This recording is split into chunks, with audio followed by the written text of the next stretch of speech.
बताता हूँ। मालिक ने मुझे माल खिलाया था कि मैं तुम्हें बीच से हटा दूं। क्यों? उन्हें शक हो गया था कि मालकिन का तुम्हारे साथ टाका भिड़ा हुआ है। मालकिन से? अरे वो तो मेरे लिए देवी समान है। अरे जब आदमी बड़ा हो जाता है ना भैया, तो रास्ते छोटे पड़ जाते हैं। मालिक को शक था, बस बात खत्म। बोल, पूरी बात बोल। बताता हूँ, पूरी बात बताता हूँ। अरे रवि, वो तीनों ट्रैक्टर ठीक हो गए क्या? सर वो तो परसों से काम पर लग गए। तो तुमने मुझे बताया क्यों नहीं? मालकिन को राइडिंग सिखलाने में इतना दिमाग न खपाओ कि कुछ याद ही ना रहे। और वो होटल ब्लू स्टार को जो 1000 चूजे भेजने थे, उनका क्या हुआ? वो आज सवेरे ही चले गए सर। सुबह सुबह कहाँ जा रहे हैं? टाउन जा रहा हूँ, आने में देर हो जाएगी। रात के खाने पर इंतजार मत कर। अब क्या आज टाउन जाना जरूरी है? जरूरी नहीं होता तो जाता क्यों? ब्रिगेडियर माथुर के साथ ब्रिज खेलने का वादा है आज। मगर ब्रिज तो आप और किसी दिन भी खेल सकते हैं। ओ कम ऑन रेणुका, किसी नेगिंग वाइफ की तरह बातें मत करो। ओफो, मैं आपको रोक थोड़ी रही हूँ। मैं तो बस ये कह रही थी कि ब्रिज खेलने के लिए आज की तारीख ठीक नहीं है। क्यों, क्या खराबी है आज की तारीख में? मैं शुभ अशुभ की बकवास के चक्कर में नहीं पड़ता। मालकिन शुभ अशुभ की बात नहीं कर रही है सर, वो बकवास मत करो।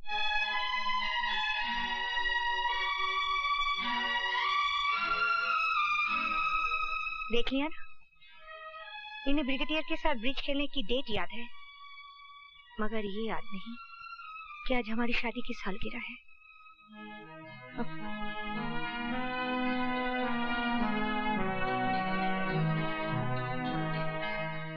भैया, भैया, भैया। हाँ क्या है?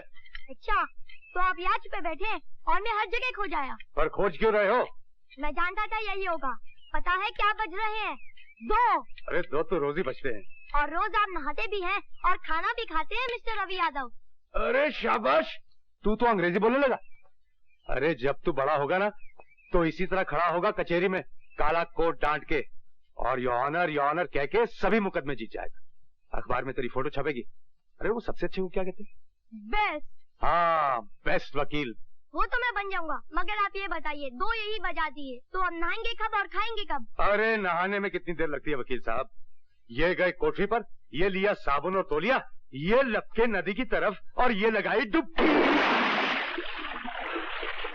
तो वकील साहब जरा पीठ पे साबुन लगा दो भैया। आ जाओ। आहा, मजा आ गया। हाँ। अरे अरे क्या कर रहा है? गुदगुदी हो रही है। अबे कंधे के नीचे, पीठ पर। हाँ हाँ।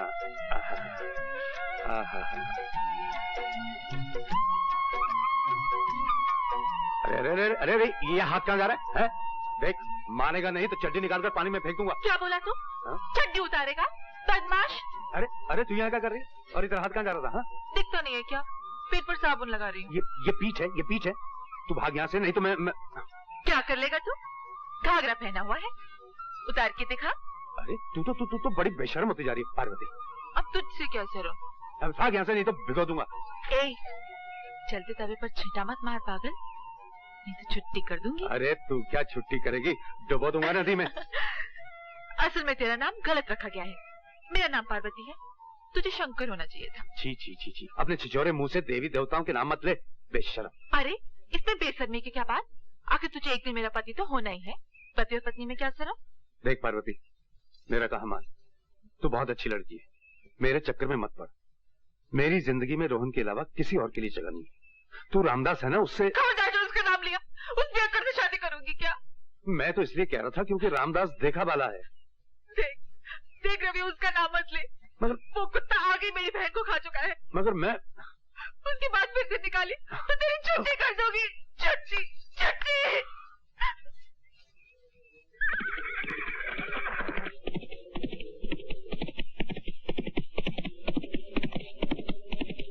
आपने मुझे बुलाया मालकिन? हाँ, कहना ये था कि आज बम्बई से मेरी एक पुरानी सहेली मुझसे मिलने आ रही है, यशोदा गुजराल। ये तो बहुत अच्छा हुआ मालकिन, कुछ दिनों के लिए घर में चहल पहल हो जाएगी। इतने दिनों बाद मैं तुझे याद आई ना। डार्लिंग मिसेस गुजराल लंबा सफर तय करके आई। क्या ये अच्छा नहीं होगा कि नहा धोकर थोड़ी देर ये आराम कर लें? बॉम्बे में ये करती क्या है सिवाय आराम की? अच्छा? बड़ी शानदार हवेली है रेनू, ब्यूटीफुल। तो चल, पहले मैं तुझे हवेली दिखा चलूंगा। मुझे तो माफी कीजिए, वैसे भी ये हवेली मुझे ज़बानी याद हो चुकी है। और फिर मुझे कुछ काम भी निपटाने। चले चलो। ये तो पूरा महल है। अरे रेणु, तुम तो बिल्कुल महारानियों की तरह रहती हो। अच्छा, मुझे पता नहीं था कि महारानियां भी ऐसे ही रहा करती थी। वैसे वकील साहब क्यों नहीं आए? नहीं, वो तो जरा बिजी वकील हैं। मुलाकातें उनसे कम ही होती हैं। मुकदमों, मुवक्किलों, फाइलों और लॉ बुक्स की भीड़ में गुम हो गए हैं। और गुम न हो तो भी क्या करें, कहाँ जी लगाए। मैं माँ तो बन नहीं सकती, इसलिए उन्होंने अपने आप को वकालत में उलझा लिया है। दौलत और शोहरत ने औलाद की जगह ले ली और मैं अकेली रह गई। तेरी टुम्पा कहाँ है? आती होगी, चल। भाई, मैं तो गुम हो जाऊं इतने बड़े घर में, अगर तुम गुम हो जाओ इस घर में तो कैसे ढूंढोगे अपने आप को? रोज ही गुम होती हूँ और रोज ही ढूंढ निकालती हूँ अपने आप को। मालिका का, तुमने मेहमान लोगों को देखा? लोग कहाँ रोहन, खाली एक मेम साहब आई हैं। अकेली? हाँ। कोई लड़का लड़की नहीं? मैंने तो सुना उनकी कोई औलाद ही नहीं। हम कुछ फूल तोड़ ले मालिका का? जरूर जरूर। ओ बेटी, क्या नाम है तुम्हारा? रोहन यादव। रोहन यादव? अरे भाई, तुम तो कमाल के हो। इतनी छोटी सी उम्र में तुम यादव भी हो गए। पता है, मैं तुम्हारी जितनी थी ना तो सिर्फ यशु थी। यही रहते हो तुम? जी, मेरे भैया रवि यादव यही काम करते हैं। सारे घोड़े, सारे ट्रैक्टर, सारा फार्म वही देखते हैं। अच्छा, ये सारी चीजें वही देखते हैं? Yes madam. कौन से स्टैंडर्ड में पढ़ते हो? सब स्टैंडर्ड में। मालकिन की सैलरी आप ही है ना? अच्छा, ये बताओ, शरारत करते हो या नहीं? बताओ बताओ। करता हूँ। मैं जानती थी कि तुम शरारत जरूर करते होगे, क्योंकि तुम तो बिल्कुल बाल गोपाल हो। बाल गोपाल? जी ना, बाल गोपाल तो मालिक काका का नाम है। मैं रोहन यादव हूँ, आपको बताया तो था। Oh sorry Rohan. अच्छा चलो अंदर चलो। अंदर? घर के नौकर लोग मुझे अंदर नहीं जाने देते, कहते हैं कि नौकरों के बच्चों का अंदर क्या काम। गधे हैं घर के नौकर। आओ मेरे साथ। आपके जाने के बाद सब डांटेंगे। कोई नहीं डांटेगा। मैं रेणुका से कह जाऊंगी कि मेरे रोहन यादव को कोई नहीं डांटे। क्या वो भी डांटती है? जी ना, मालकिन तो बहुत अच्छी है, टुम्पा भी बहुत अच्छी है, हम लोग खूब खेलते हैं। बस तो फिर क्या डर है। आओ मेरे साथ, आओ आओ बेटा, आओ आओ। मेरे बाल गोपाल से मिलिए मिस्टर सिंह। आंटी आपने बड़ा अच्छा किया कि रोहन को लेके आई। आओ रोहन। अरे तुम्हारी पायल तो ग्रामोफोन से भी अच्छी बजती है टुम्पा। चलो ना रोहन। हाँ हाँ, जाओ खेलो, जाओ।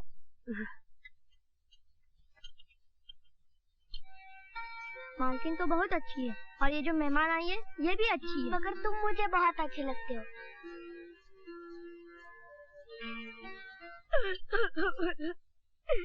मम्मी मेरी पायल खो गई।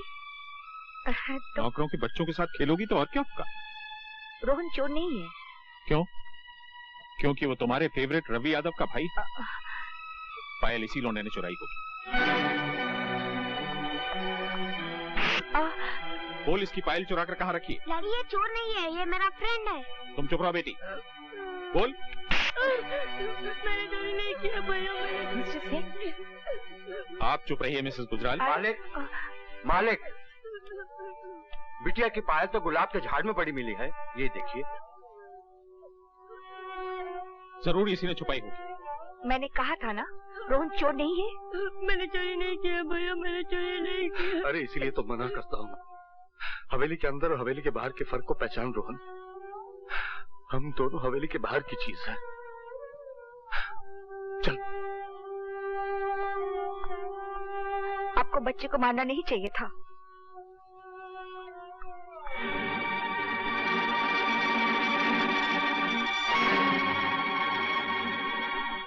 रो मत रोहन, रो कर अपने आंसू और अपने भाई का अपमान मत कर। उनके कहने से तू चोर हो तो नहीं गया ना?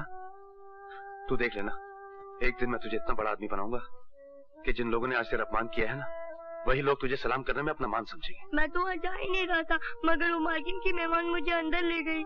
मैं जानता हूँ। मालकिन की मेहमान कितनी अच्छी है ना, वो मुझे बाल गोपाल पुकारती है। बाल गोपाल तो तू है ही। इनका बम्बई हमारे जगदीशपुर से कितना बड़ा होगा ना? बहुत। मुझे वहाँ ले चलोगे ना भैया? वहाँ समुद्र भी है ना? हाँ। समुद्र कैसा होता है? मैंने देखा तो नहीं है, लेकिन मालकिन कहती है जहाँ तक देखो बस पानी पानी दिखाई देता है। मुझे वहाँ ले चलो ना भैया। हाँ, एक दिन जरूर लेके जाऊंगा। यशोदा जी, आपने तो मेरा सारा प्रोग्राम अपसेट कर दिया। मैं तो आपको प्राचीन जगदीश मंदिर दिखलाना चाहता था, जिसकी वजह से नगरी जगदीशपुर कहलाती। मेरा तो खुद अभी जाने को जी नहीं कर रहा है भाई साहब, मगर आई अंडरस्टैंड। मगर जब गुजराल साहब की तबीयत ठीक हो जाए तो आप दोनों शुरू। जरूर। वो भी एक आध दिन या हफ्ते के लिए नहीं, एक आध महीने के लिए। प्रॉमिस। सामान रख दिया? जी मालकिन। निकलो। अच्छा। अरे मेरा बाल गोपाल कहाँ है? भैया ये देखिए। नमस्ते मेम साहब। नमस्ते। नमस्ते। मैं बस इतना कहने आई हूँ कि कल जो हुआ वो होना नहीं चाहिए था। ये तो हमेशा होता है मेम साहब। गरीब अमीर का फर्क बहुत बड़ा फर्क होता है, लेकिन आप शायद नहीं समझ सकती, क्योंकि आपने तो गरीबी दूसरों के घरों में देखी होगी। इसलिए मैंने फैसला किया है कि मैं इसे गरीब नहीं रहने दूंगा। गरीब पर सबका हाथ उठ जाता है। मैं इसे पढ़ा लिखा कर वकील बनाऊंगा। वकील क्यों? क्योंकि कत्ल किसी और ने किया था और फांसी मेरे पिता को मिली थी, सिर्फ इसलिए कि उनके पास अच्छा वकील करने की ताकत नहीं थी। भगवान ने चाहा तो ये बाल गोपाल जरूर एक दिन बहुत बड़ा वकील बनेगा। मुझे भूल मत जाना, और अगर मैं ना आ पाऊँ तो मुझसे मिलने बम्बई जरूर आना। आओगे ना? जी। नमस्ते। नमस्ते। यशोदा के जाने के बाद फिर से अकेली हो गई ना। जब तक वो यहाँ नहीं आई थी तब तो मैंने अपने आप को समझा लिया था कि यही अकेलापन ही जिंदगी है, मगर उसकी आंखें चले जाने ने सब कुछ उथल पटल कर दिया। तुम इतने चुप क्यों हो? जी नहीं सुन रहा हूँ मालकिन। सुनते तो तुम पहले भी थे, मगर इतने चुप नहीं लगते थे। क्या बात है? कोई कोई कोई कोई बात नहीं। अरे बातों बातों में हम लोग कितने आगे निकल आए। चलो वापस चलते हैं। नहीं मालकिन। ये क्या बदतमीजी है? मैं आपका हरण करूंगा। मैं आपको किडनैप करूंगा। क्या आप बकवास कर रहे हो? घबराइए नहीं मालकिन, मैं आपको कोई नुकसान नहीं पहुंचने दूंगा। मैंने आपका नमक खाया ना, जरूरत पड़ी तो आपके लिए जान भी दे सकता हूँ। है क्या मालकिन कि मैं अपनी कमाई से रोहन के लिए कोई भविष्य नहीं खरीद सकता। मालिक के पास ढेर सारे रुपए हैं, मैं उनसे आपकी आजादी का दाम लेकर आपको छोड़ दूंगा और वो रुपए लेकर बंबई चला जाऊंगा। वहां रोहन को खूब पढ़ाऊंगा लिखाऊंगा, बड़ा आदमी बनाऊंगा, ताकि फिर से उसे कोई चोर ना कह सके।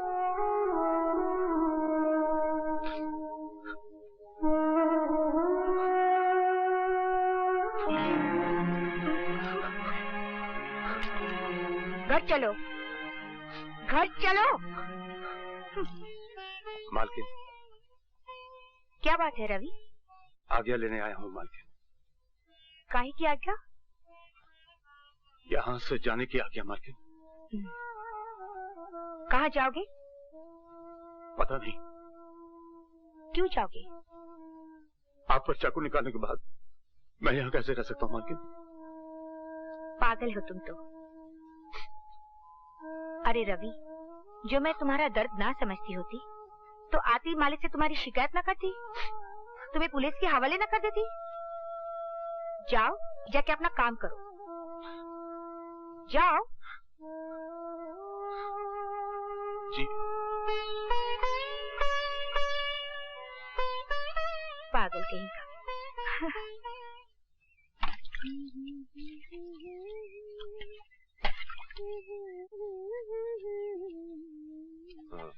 क्या?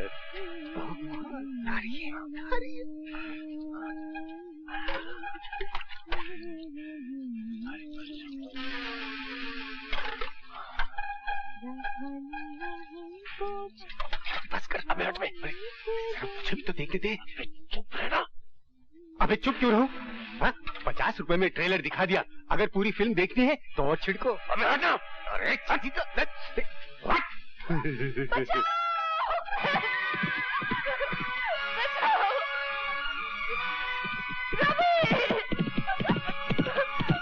को मार रवि, खत्म कर दे शराबी को, छुट्टी कर दे इसकी।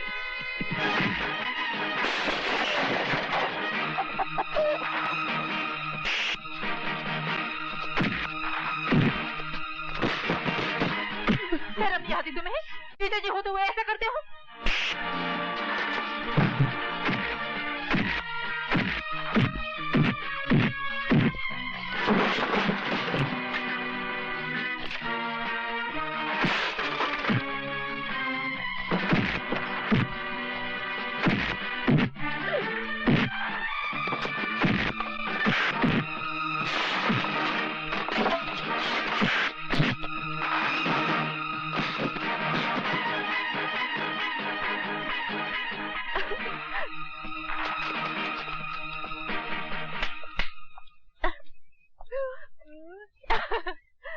खिड़की दरवाजे बंद करके नहाना सीख। सिखला दे।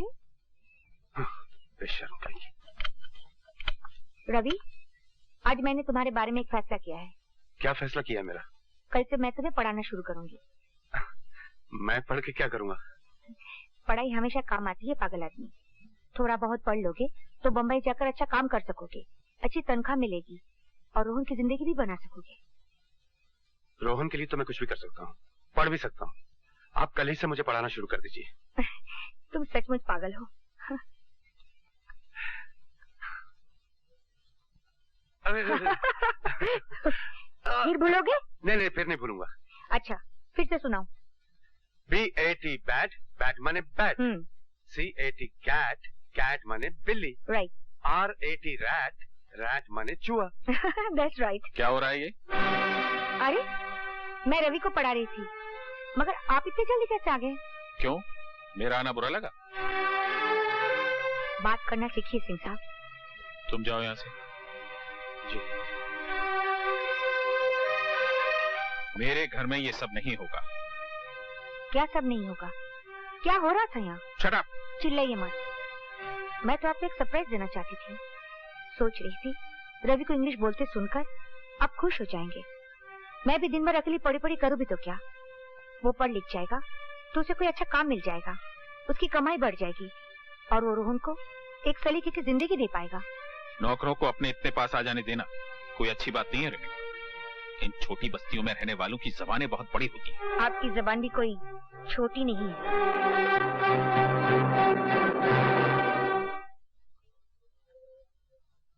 नमस्ते मालकिन। रवि, क्या तुम कभी अपने आप से बातें करते हो? दिन में ख्वाब देखने का क्या फायदा मालकिन? लेकिन बात क्या है?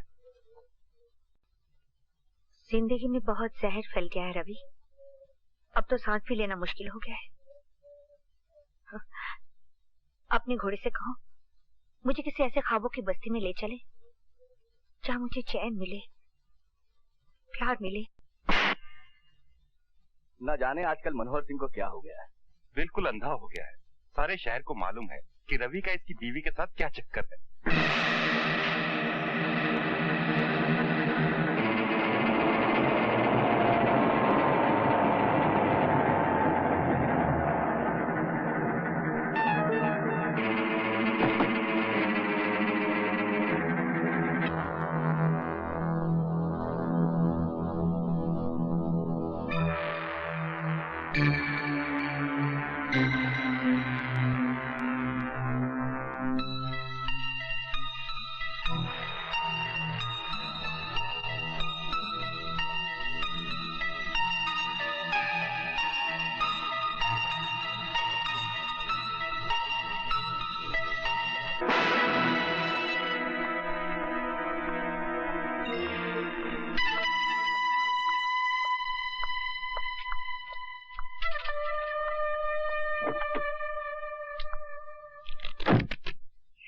रवि, तू मुझे मेले में लेके जाएगा?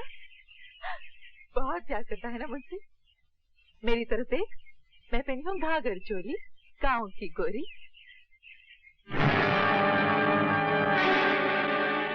तुम? हाँ मैं। अरे मैं तुझे मेले में ले जाऊंगा और उससे पहले मैं तेरी जवानी का मेला देखूंगा। मेरे पास नहीं आना, वरना तेरी छुट्टी कर दूंगी। अच्छा?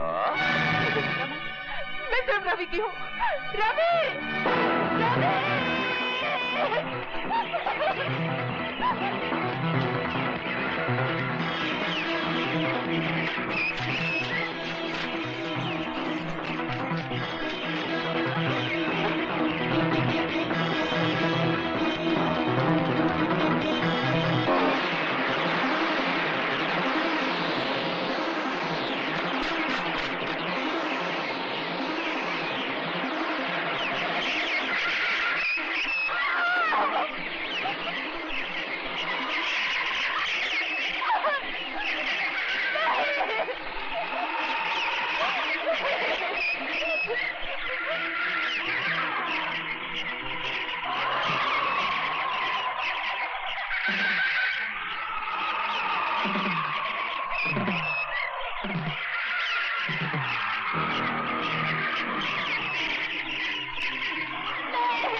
तुम्हारा कहना है कि तुमने खुद मुलजिम रवि यादव को पार्वती देवी के साथ बलात्कार करते हुए देखा। जी सरकार, वो बेचारी गिड़गड़ाती रही, हाथ जोड़ती रही, लेकिन ये मुलजिम उसकी एक नहीं सुना। अरे सरकार, हमसे तो ये जुल्म देखा नहीं गया, हमने अपनी आंख बंद कर ली, और जब आंख खोल के देखा तो ये अपना काम खत्म करके जा चुका था। नहीं जज साहब, ये सरासर झूठ बोल रहा है। और पार्वती देवी वहां मरी पड़ी थी। तुमने पार्वती देवी को बचाने की कोशिश क्यों नहीं की? अरे साहब, आप इसको नहीं जानते। अगर हम उसे बचाने की कोशिश करते तो उसकी लाश के बगल में आप हमारी लाश भी पाते। Your witness. No questions. आप मुलजिम के बचाव के वकील हैं और आप गवाह से कोई सवाल नहीं करना चाहते, जिसका बयान मुलजिम को फांसी के तख्ते तक ले जा सकता है। मुलजिम को अपने वकील से झूठ नहीं बोलना चाहिए योर ऑनर। इस मुलजिम ने मुझसे कहा था कि इसने बलात्कार नहीं किया, मगर अब ये मोजिज़ गवाह ये बयान दे रहा है कि इसने खुद अपने आंखों से बलात्कार होते हुए देखा। तो इस गवाह से मैं क्या सवाल करूं? मैं सिर्फ इतना ही कह सकता हूं योर ऑनर, इस चश्मदीद गवाह का बयान बलात्कार तो साबित कर सकता है मगर कत्ल साबित नहीं करता, क्योंकि जिस वक्त इसने आंख खोली तो मुलजिम जा चुका था और लाश पड़ी हुई थी। हो सकता है योर ऑनर मुलजिम ने उसे जिंदा छोड़ा हो सकता है किसी और ने पार्वती देवी का कत्ल किया हो। इसलिए अदालत ने अगर इसे फांसी की सजा दी तो वो सरासर अन्याय हो जाएगा योर ऑनर। That's all. ये आपने कैसा वकील खड़ा किया रवि के लिए, जो खुद अपनी क्लाइंट के खिलाफ बोल रहा है? ऐसी बातें अदालत में नहीं की जाती। मगर वो तो घर चलकर बात कर लेना। सरकार कत्ल का जुर्म पूरी तरह साबित नहीं कर पाई, इसलिए ये अदालत इसे कत्ल की पूरी सजा नहीं दे सकती। लिहाजा ये अदालत इसे 12 साल कैद बामुशक्कत की सजा देती है।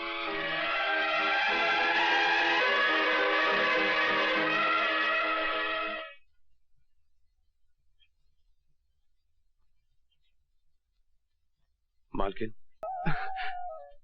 नमस्ते। नमस्ते। आओ बेटा रोहन, क्या देख रहे थे? ये घर तुम्हारा है। भैया कहाँ है? भैया अभी आते होंगे। चलो। अच्छा मालकिन, मैं चलता हूँ। 3 बजे की गाड़ी से मुझे जगदीशपुर जाना है। नमस्ते। नमस्ते। चलो। आखिर मानी नहीं तुम यशोदा, ले यहीं से। अब ये हमारा बेटा है। व्हाट इज योर नेम बेटा? My name is Vasu Gujral. And what is your mother's name? Her name is Yashoda. Yashoda Gujral. हाँ, अब अपने डैडी का नाम बताओ और उनके चरण छुओ। मेरे डैडी का नाम सूर्यकांत गुजराल है। पाँव छूने की बिल्कुल जरूरत नहीं। यशोदा, तुम शौक से इसकी माँ बन सकती हो, मगर मैं इसका बाप नहीं बनूंगा। मैं किसी मुजरिम कातिल के भाई को गोद नहीं ले सकता। That is final. अब ये तुम्हारी माँ भी है और बाप भी, 2 in 1। तुम इन्हें माता श्री कहो, माता जी कहो, अम्मा कहो, मम्मी कहो, कुछ भी कहो, मुझे तुम डैडी नहीं कहोगे। क्या नहीं कहोगे? डैडी। हाँ, डैडी। डरो मत बेटा। क्या मैं उन्हें डैडी नहीं कह सकता? अरे ये तो उनका दुर्भाग्य हुआ ना कि तुम जैसा बेटा उन्हें डैडी नहीं कहेगा। तो फिर मैं क्या कहूँ? तुम उनका नाम जानते हो, सूर्यकांत गुजराल, तो तुम उन्हें मिस्टर गुजराल कहा करो। तुम समझ ही नहीं सकती रेणुका कि मेरी जिंदगी में वासु की क्या जगह है। धूप का टुकड़ा भी वही और छाव का टुकड़ा भी। उसके आने के बाद मेरा अकेलापन हमेशा के लिए खत्म हो चुका है। मैं तुम्हें यह भी नहीं समझा सकती कि अपने बाल गोपाल को मैं कितना चाहती हूँ। बस ये समझ लो कि मैं ही उसकी देवकी हूँ और मैं ही यशोदा। मैं इस बाल गोपाल के लिए तुम्हारा जितना भी शुक्रिया अदा करूँ कम है। बहुत बहुत प्यार के साथ तुम्हारी यशोदा।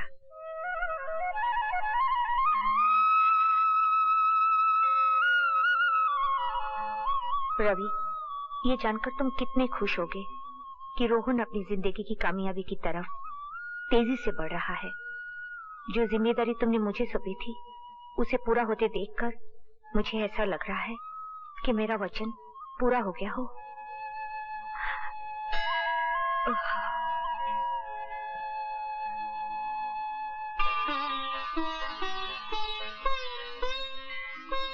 भगवान, आज वासु का रिजल्ट निकलने वाला है, उसको कामयाबी दो।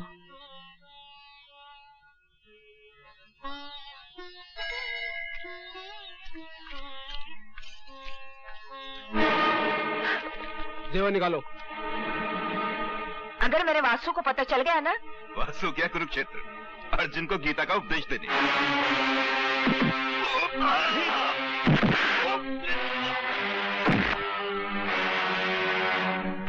कुरुक्षेत्र से तो मैं वापस आ गया हूँ और मेरे होते हुए मेरी माँ को कोई हाथ नहीं लगा सकता।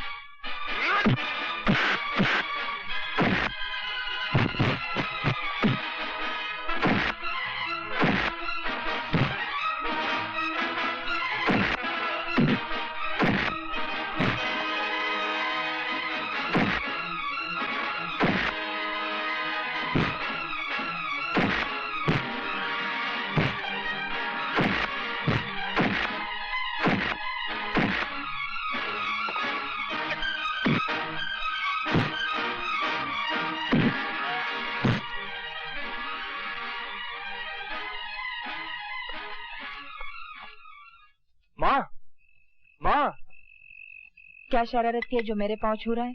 माँ, मैंने इम्तिहान पास कर लिया है। अब मैं भी वकील बन गया हूँ। मैं बहुत खुश हूँ। आज तूने मेरे ख्वाबों को सच्चा कर दिखाया। सुना तुमने?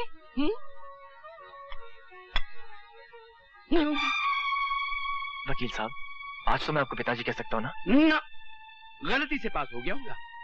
पूछो इससे कि कॉलेज में रैंक क्या था इसका। नो, तुम्हें बेवकूफ बना रहा है। नो, ये पूछो कि स्टूडेंट्स कितने थे। नो, मतलब ये कि आखिरी नंबर। यस। रैंक 9 हुआ तो क्या हुआ, पास तो हुआ है। तुमने भी अपनी गाड़ी का नंबर 9 लिया है, टेलीफोन का नंबर 9 चुना है, बंगला खरीदा है वो भी 9 नंबर का। मुझे ये 9 नंबर बहुत पसंद है क्योंकि ये शुभ नंबर है। शुभ नंबर है मगर मेरे लिए, इसके लिए नहीं। तो क्या तुम्हें इसका वकील बनना अच्छा नहीं लगा? अरे भाई, वकालत तो सच को झूठ और झूठ को सच बनाने का कानूनी लाइसेंस है। तो चलो इस दुनिया के झूठों में एक झूठे का इजाफा और हो गया। वकील तो ये बन सकता है मगर हम जैसा सच्चा, खरा और कामयाब वकील कभी नहीं बन सकता। मैंने तुम्हें पहले ही कहा था जब तुम इसे घर लाई थी, और आज भी कह रहा हूँ कि पीतल पर सोने का पानी चढ़ाने से पीतल सोना नहीं बन जाता। तो इसका मतलब है इतने साल गुजर जाने के बाद भी तुम इसे बेटा स्वीकार नहीं करोगे? बिल्कुल नहीं। यशोदा जी ने कृष्ण जी को गोद लिया था तो ये अपने आप को वासुदेव समझ बैठा है। अगर ये वासुदेव है तो मैं भी भीष्म हूँ और अपनी प्रतिज्ञा का पालन करता हूँ कि मुझे मेरे निश्चय से कोई बदल नहीं सकता। तो आप भी मेरा निश्चय सुन लीजिए वकील साहब। एक दिन आएगा और जरूर आएगा जिसमें आप मुझे बेटा कह के बुलाएंगे और वो दिन मेरी जिंदगी का सबसे शुभ दिन होगा। वकील साहब, आपने कहा कि पीतल सोना नहीं बन सकता। नहीं बन सकता, ये सच है, मगर एक पौधा बड़ा दरख्त तो बन सकता है जिससे यशोदा माँ की प्यार नहीं सींचा हो। वकील साहब, मैं तो एक अनाथ था जिससे आपने आसरा दिया। आसरा तो कई देते हैं लेकिन आपकी कड़वी बातें मेरा हौसला बढ़ाती गई। मैं आपका आभारी हूं और हमेशा रहूंगा। बाय मां। आप खुशी के समय भी कड़वी कड़वी बातें करने से बाज नहीं आते? अरे, उसकी छोटी सी कामयाबी पे तुम इतनी खुश दिख रही हो और मेरी किसी भी कामयाबी पे तुमने इतनी खुशी नहीं दिखाई। हाँ, औरत को बेटे की कामयाबी पति की कामयाबी से हमेशा बड़ी लगती है।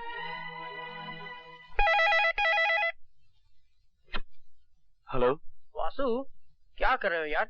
कुछ नहीं यार, मिस्टर गुजराल को मेरा पास होना अच्छा नहीं लगा। अगर माँ नहीं होती ना तो ये घर कब का छोड़ चुका होता। अरे भूल जाओ मिस्टर गुजराल को, जल्दी से तैयार हो जाओ, पार्टी में जाना है। किसकी पार्टी? अपने अशोक की। बहुत सी खूबसूरत लड़कियां आएंगी, फ्लर्ट करेंगे। अच्छा ठीक है, मैं आता हूँ। अच्छा तूने फोन किया यार, मैं बहुत बोर हो रहा था। Okay bye bye. वहाँ तो बहुत ही मजा आया। हेलो, बहुत देर कर दी। माय गॉड वासु, ये लड़की तो ब्यूटी की पूरी स्पेलिंग है। ये है मेरी dance teacher Judy. How are you? Fine. आइए। Nice party. Quite good. Ashok की पार्टी हमेशा ऐसी होती है। इनसे मिलिए, ये पायल है। हाय, ये है जूडी मार्टिन, मेरी फ्रेंड और डांस टीचर। और वासुदेव गुजराल, पता नहीं तुम्हें मुझसे मिलकर खुशी हुई है नहीं, मगर मुझे तुमसे मिलकर बहुत खुशी हुई है। वो क्यों? क्योंकि तुम इस दुनिया की दूसरी सबसे ज्यादा खूबसूरत लड़की हो। Thanks for the compliment. मगर पहली सबसे ज्यादा खूबसूरत लड़की कौन है? मेरी माँ। चलो, तुमने तो कमाल कर दिया पायल। भाई साहब जरा संभल के चलिए। अरे मैं तो देखकर ही चल रहा। ये क्या बदतमीजी है यार।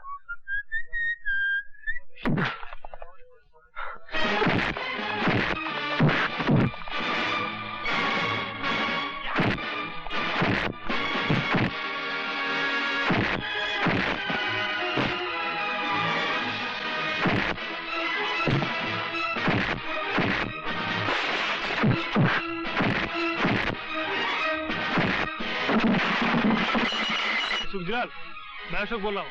आप जल्दी से आ जाइए। बॉस ने पार्टी का सत्यानाश कर रखा है।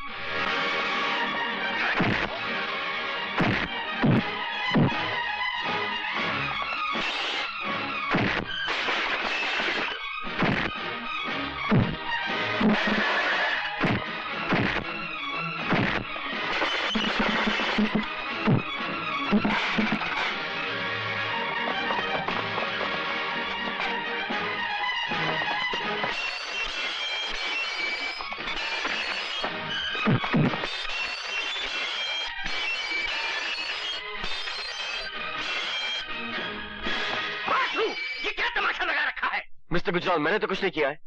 शुरू इन्होंने किया था, लेकिन खत्म मैंने किया है। क्या क्या किया है आपके बाल गोपाल ने, ये पूछे मुझसे। तुम तो हमेशा उसके पीछे हाथ धो के पड़े रहते हो। पार्टी का सत्यानाश कर दिया उसने, और बर्तन तोड़ने में तो दुनिया में उसका कोई मुकाबला नहीं कर सकता। He is a world champion. क्या शटाशट प्लेटें फेंकी हैं। होटल का बिल कम से कम 15 या 20 हजार का होगा। जी नहीं मिस्टर गुजराल, 8,624 रुपए 80 पैसे का बिल था, वो मैंने एक दोस्त से उधार लेकर अदा कर दिया। Thank you very much. मगर वासु, माँ, बर्दाश्त की भी हद होती है। मैं जान सकता हूँ कि आप क्या बर्दाश्त कर रहे हैं। सॉरी मिस्टर गुजराल, मगर इस वक्त मैं अपनी माँ से बात कर रहा हूँ। देखा आपने, सुना? वासु, मुझे यकीन है जो कुछ भी तुमने किया वो मजबूर होकर ही किया होगा। Thank you mummy, thank you very much. मगर अब मैं मिस्टर गुजराल के साथ नहीं रह सकता। पागल मत बनो। अरे इनकी बातों का बुरा क्या मानना, इन्हें तो काट खाने का शौक है। नहीं माँ, अब मैं आपकी जिंदगी में इल्जाम बनकर जीना नहीं चाहता। अब आप मुझे अपने पांव पर खड़े होने की इजाजत दे दीजिए। मिसेस गुजराल, ये जो मांग रहा है दे दीजिए ना इसे। ये अपने पांव पे खड़ा होना चाहता, तो खड़ा होने दीजिए। ऐसी बातें करते हो तुम। माँ, मिस्टर गुजराल ठीक कह रहे हैं। क्या तू मुझे छोड़कर चला जाएगा? तुम ये कैसी बातें कर रही हो माँ? मैं तो तुम्हारी ममता की परछाई हूँ। तुमसे अलग तो मेरा कोई वजूद ही नहीं। तुम मुझे जब भी पुकारोगी अपने पास पाओगी।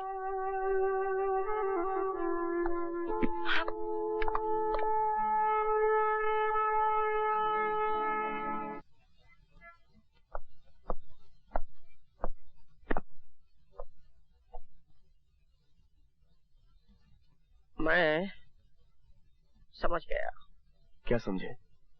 यही कि उस काले कोट की हर जेब खाली है। But don't you worry my boy, असल चीज है जेब, यू नो, पॉकेट। पॉकेट है तो भरेगा भी। मैं किसी की जेब में नहीं रहना चाहता प्रशांत। कभी कोटा की तमाशा देख। इस डिस्कस्टिंग यार। 4 महीनों के अभी तक केस नहीं मिला। लगता है आज लंच नहीं खाया।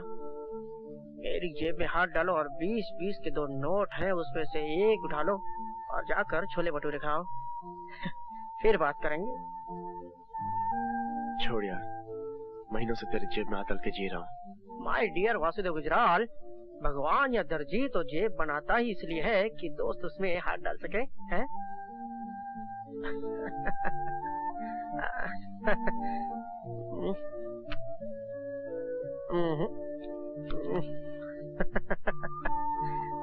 चलता हूँ। जिस तरह से आज तुमने लंच नहीं खाया, उसी तरह आज मैं डिनर नहीं खाऊंगा। एक कॉफी और हो जाए, क्योंकि वो बात जिसका सारे फसाने में जिक्र नहीं अभी तक खत्म नहीं हुई। कॉफी दो।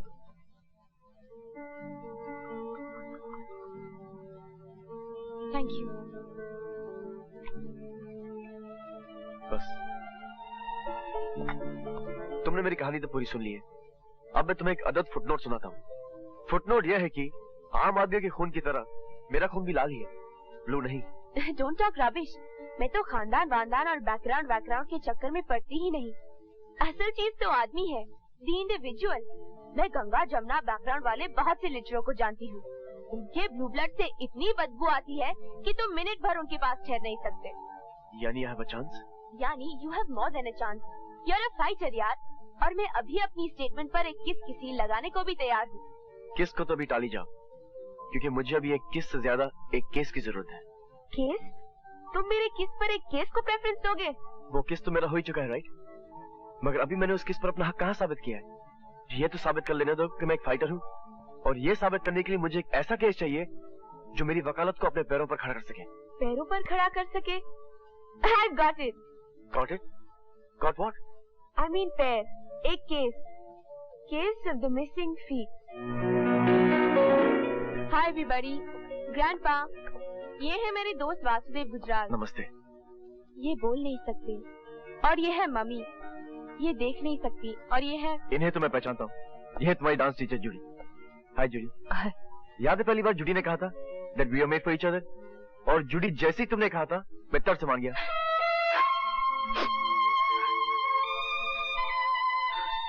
So Judy, how's life? How's your dancing life? life. Dancing life.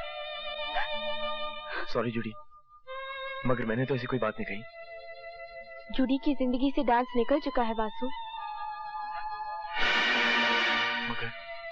मगर ये हुआ कैसे? एक ड्रंक ट्रक ड्राइवर इसे कुचलता हुआ निकल गया। ये 4 घंटे तक वहाँ पड़ी रही। फिर कहीं पुलिस आई और इसे अस्पताल ले गई। जब इसे होश आया तो इसकी टांगे काटी जा चुकी थी। इन्होंने तो पुलिस को ट्रक का नंबर भी बताया, मगर पुलिस दूसरे जरूरी काम में उलझी हुई थी। मैंने भी जिद पकड़ ली कि ये केस यही नहीं खत्म होगा, और अल्टीमेटली पुलिस को ये केस कोर्ट तक ले जाना पड़ा। मगर सामने वाले बहुत पैसे वाले थे। जज पर दबाव पड़ा और जज ने जूडी की कटी हुई टांगों का कॉम्पेंसेशन 20,000 ठहराया। अगर ये कॉम्पेंसेशन ठीक है तो कोई बात नहीं, ठीक नहीं है तो फिर लड़ो ये केस। लड़ोगे? हाँ लड़ूंगा, और जीतूंगा भी। जूडी, इस एक्सीडेंट का कोई गवाह है? हाँ वासु, हाँ। 2 गवाह हैं, एक वैश्या और एक उसका ग्राहक। वो बेचारी गाड़ी से उतरकर आई भी और उसका ग्राहक पुलिस लेने गया, मगर वो आया ही नहीं। उसके बाद वो बेचारी वैश्या ने पुलिस को खुद इन्फॉर्म किया। तो क्या वो गवाही देने आई थी? क्या बात करते हो वासु? जो लोग जज पर दबाव डाल सकते हैं वो भला एक सड़क छाप वैश्या को गवाही देने देंगे? नहीं नहीं नहीं, फिर जूडी के वकील को गवाही लेना नहीं आएगा। जूडी, FIR किस पुलिस स्टेशन में लिखवाई गई थी? Nagpada police station. नागपाड़ा। उस वैश्य का पता तो मैं आपको बतला दूंगा मिस्टर गुजराल, मगर मेरी मानिए तो आप इस केस में हाथ मत डालिए। क्यों? क्योंकि रत्नाबाई को आप नहीं जानते। उसकी ताकत और उसकी पहुंच को मैं अच्छी तरह जानता हूँ। रत्नाबाई जो कुछ भी हो, कानून से बड़ी तो नहीं होगी इंस्पेक्टर सामंत। पता नहीं, खैर उनका कद नाप कर आपको बता दूंगा। फिलहाल आप मुझे उनका पता बताइए। देखो साहब, वो हरामी असली पुलिस वाला अफसर है, बीवी बच्चे वाला भी है। वो साला ट्रक ड्राइवर को पहचान लिया था। अच्छा? अपना इज्जत बचाने को भाग गया था सेठ। घरवाली को कैसे बोलता मेरे साथ उस टाइम क्या कर रहा था। ये इज्जत भी बड़ी लफड़े वाली चीज है सेठ। उसका नाम क्या है और रहता कहाँ है? यरवाड़ा जेल में ड्यूटी कर रहा है। नाम धनीराम है। 5 लाख खर्चता इसने। Vasudev Gujral, please sit down. Thank you. हाँ तो कहिए मिस्टर गुजराल, मैं आपकी क्या सेवा कर सकता हूँ? एक केस के सिलसिले में आपको थोड़ा सा कष्ट देना था। मुझे? जी हाँ, क्योंकि आप चश्मदीद गवाह हैं। मैं बॉम्बे की किसी केस में चश्मदीद गवाह हूँ? That's right. चश्मदीद गवाह होने का मतलब ये कि केस क्रिमिनल है। That's right. क्या केस है? पहले आप मुझे ये बताइए कि आप चंपा नाम की किसी सड़क छाप लड़की को जानते हैं? It's none of your business, mister Gujral. That's right, mister Vinayak. मगर इन दैट केस मुझे आपको समन करना पड़ेगा, और वो मैं करना नहीं चाहता, क्योंकि कुछ ही दिनों में आप रिटायर होने वाले हैं और आपका सर्विस रिकॉर्ड बेदाग है। मिस्टर विनायक, मैं अपना होमवर्क करके आया हूँ। मुझे आपसे सिर्फ इन्फॉर्मेशन चाहिए, और वो भी ऑफ द रिकॉर्ड, वरना खामखा आपकी घरेलू जिंदगी गड़बड़ हो जाएगी। Thank you. मिस्टर विनायक, कुछ दिनों पहले आपने ग्रांट रोड पर एक कार एक्सीडेंट देखा था। ग्रैंड रोड पर? याद कीजिए, चंपा भी आपके साथ थी। गलती उस घायल होने वाली औरत की थी या उस ड्राइवर की? ड्राइवर की। I sure? 100%। कानून मुर्दा लफ्जों का ढेर नहीं है योर ऑनर। कानून आंखों पे पट्टी बांधे, हाथ में तराजू लिए खड़ी कोई मूर्ति भी नहीं है। कानून समाज की जीवन प्रणाली है, समाज की शह रग है। मैं ये सब इसलिए कह रहा हूं योर ऑनर, क्योंकि इस केस में कानून ने अन्याय ही नहीं बल्कि अपना अपमान भी किया है। मिस्टर गुजराल, आप कंटेम्प्ट ऑफ कोर्ट की सीमा रेखा तक आ चुके हैं। सच कभी अदालत की तौहीन नहीं कर सकते योर ऑनर, लेकिन आप पहले पूरा सच तो सुन लें।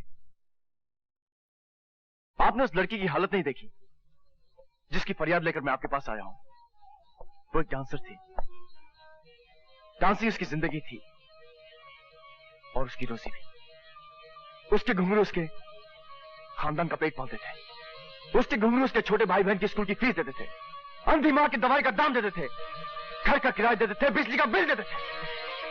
लेकिन योर ऑनर, घुंघरू पहनने के लिए तो पैरों की जरूरत होती है, जो अब जूडी के पास नहीं है। इसलिए मैं अदालत को यह बताने की कोशिश कर रहा हूं कि उस एक्सीडेंट में जूडी की टांगें नहीं कटी थी। उस एक्सीडेंट में जूडी की खानदान की जिंदगी कट गई थी।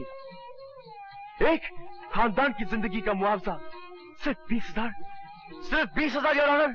But mister Gujral. Your honour, मैं यहां मुआवजा मांगने नहीं आया हूं। मैं यहां इंसाफ की तलाश में आया हूं, क्योंकि इंसाफ ही उस औरत के जख्मों का मलहम बन सकता है। मगर कानून सिर्फ कटी हुई टांगों का मुआवजा दे सकता है मिस्टर गुजराल। मैं मानता हूं योर ऑनर, मगर पहले उस पैर की कीमत तय करनी पड़ेगी। एक डांसर की पैर की कीमत क्या हो सकती है योर ऑनर? एक डांसर की पैर की कीमत तो कोई बिरजू महाराज ही तय कर सकते हैं। मैं समझता हूं mister Gujral, I understand. No your honour, you still don't understand. अब तक इस अदालत ने मिस जूडी को देखा ही नहीं, इसलिए मैं दरख्वास्त करूंगा कि यह अदालत एक कमीशन बनकर मिस जूडी के घर चले और देखे कि उस घर में मिस जूडी के कटे हुए पैरों का क्या मतलब है, और उन कटे हुए पैरों का मतलब समझ लेने के बाद यह अदालत मिस जूडी के लिए कोई मुनासिब मुआवजा तय करे। That's all, Your Honor.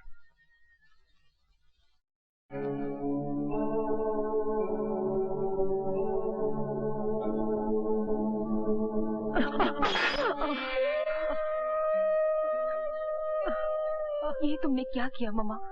दवा तो बह गई। इसमें तो अभी 2 दिन की दवा थी बेटी।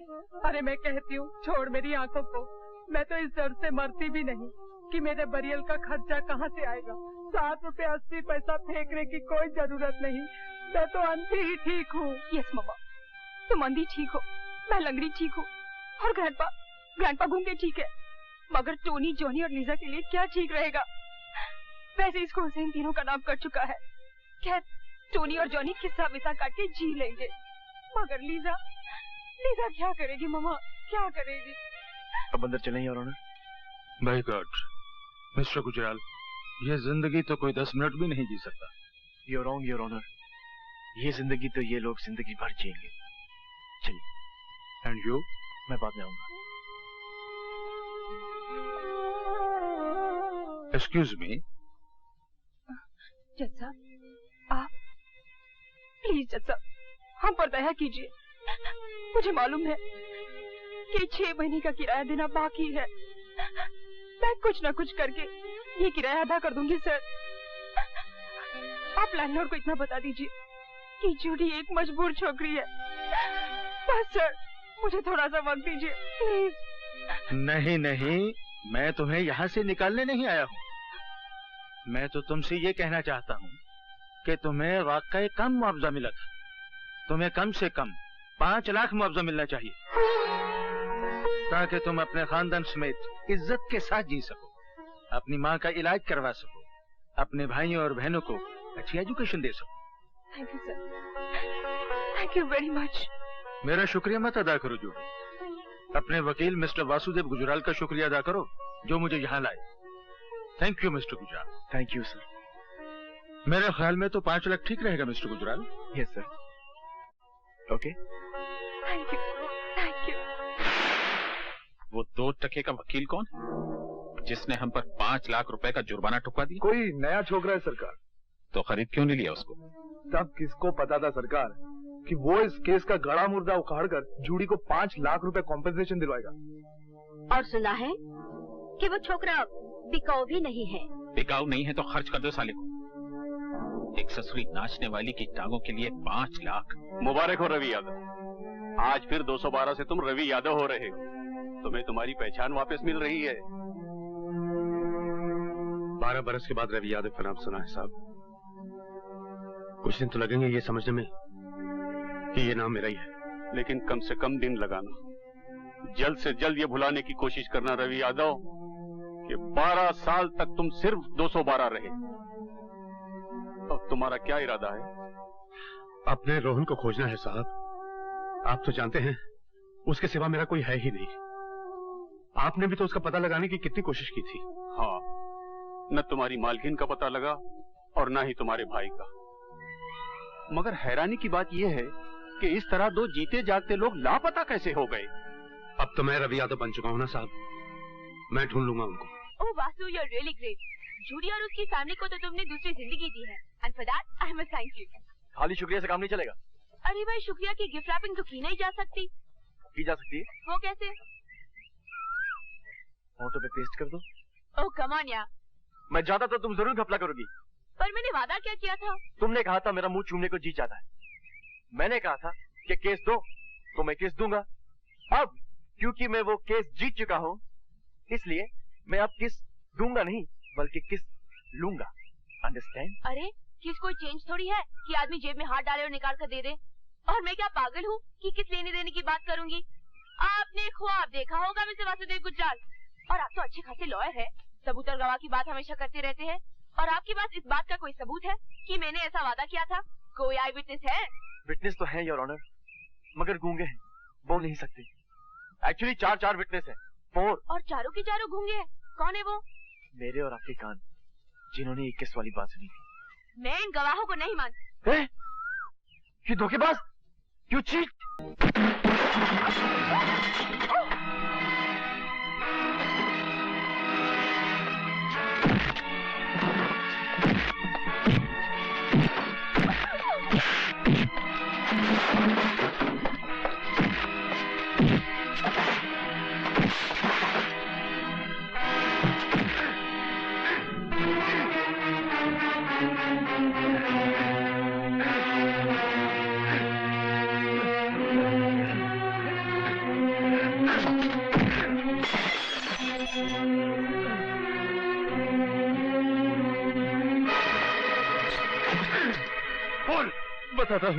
बताता हूँ।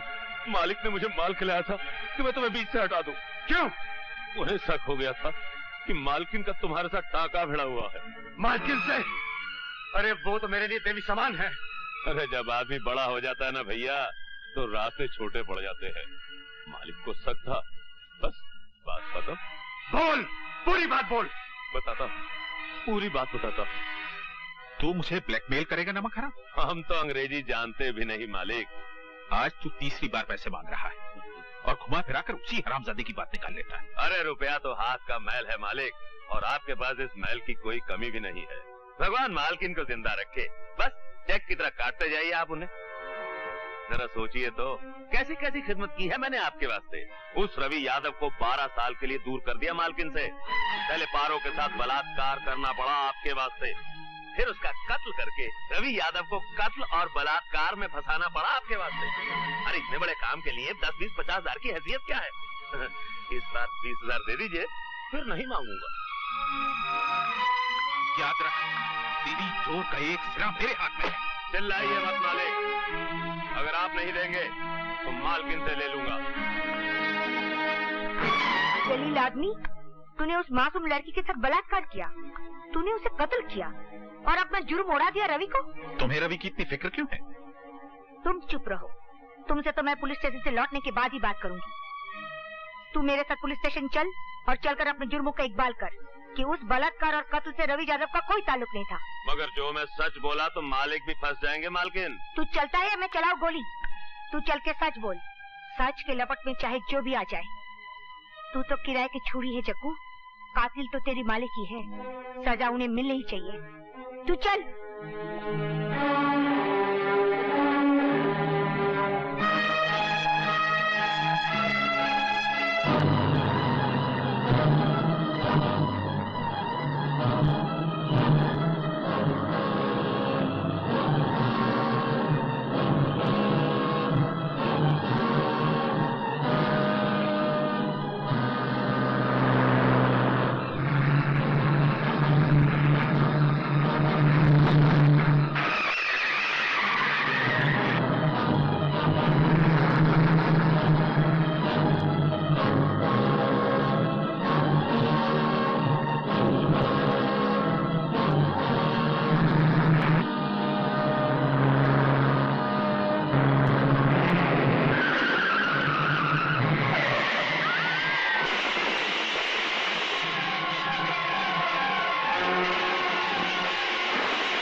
एक्सीडेंट के बाद मालकिन भी बच गई और सुना है हवेली के पुराने नौकर विष्णु के यहाँ रहती है। और मनोहर सिंह वो अपनी बेटी को लेकर बंबई चला गया पुलिस के डर से।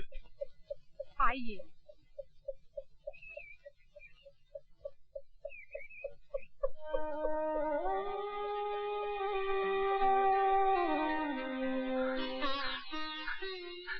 मालकिन, मालकिन, आपको जिंदा देखकर मैं खुशी से पागल हो रहा हूं। मालकिन, मालकिन याद कीजिए, मैं रवि हूं, रवि यादव। अभी अभी जेल से छूट के आया हूं। मैंने कभी तुम्हें देखा ही नहीं। मैं आपके यहाँ नौकरी किया करता था मालकिन।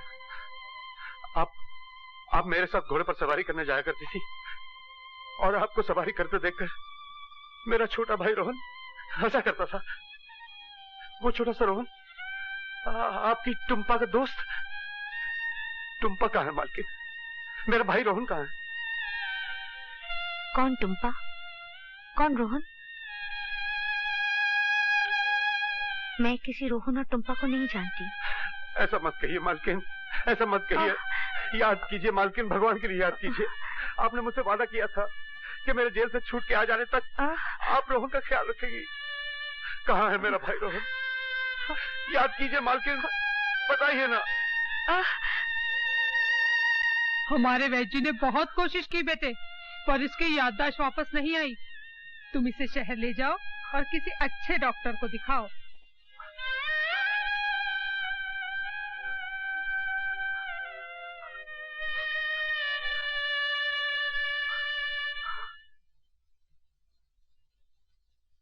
घबराइए नहीं, ये अच्छे हो जाएंगी। हाँ, इन्हें थोड़ा वक्त लगेगा। आपको इन्हें इनकी याददाश्त की तरफ रुझान करवाना होगा। जैसे इन्हें खाने में क्या अच्छा लगता है, कोई हॉबी, कोई शौक। कुछ दिनों बाद आप इन्हें फिर से मेरे पास लेकर आइए, तब मैं ये तय करूंगा कि इनका ट्रीटमेंट किस एंगल से शुरू किया जाए। और कुछ? जी वो मतलब 200 rupees. Ji.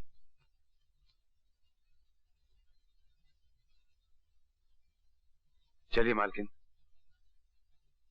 Thank you doctor. You welcome.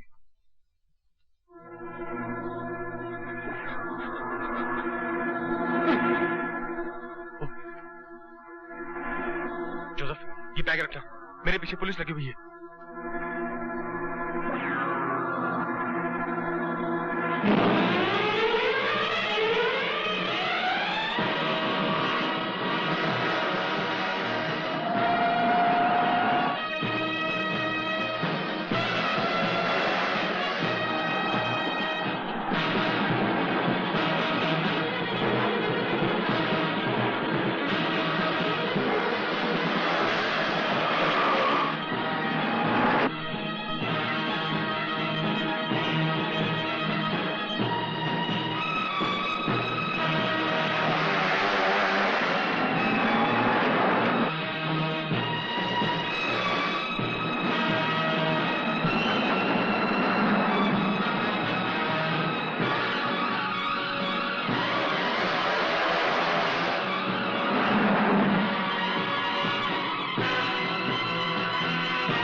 चलो बैठो।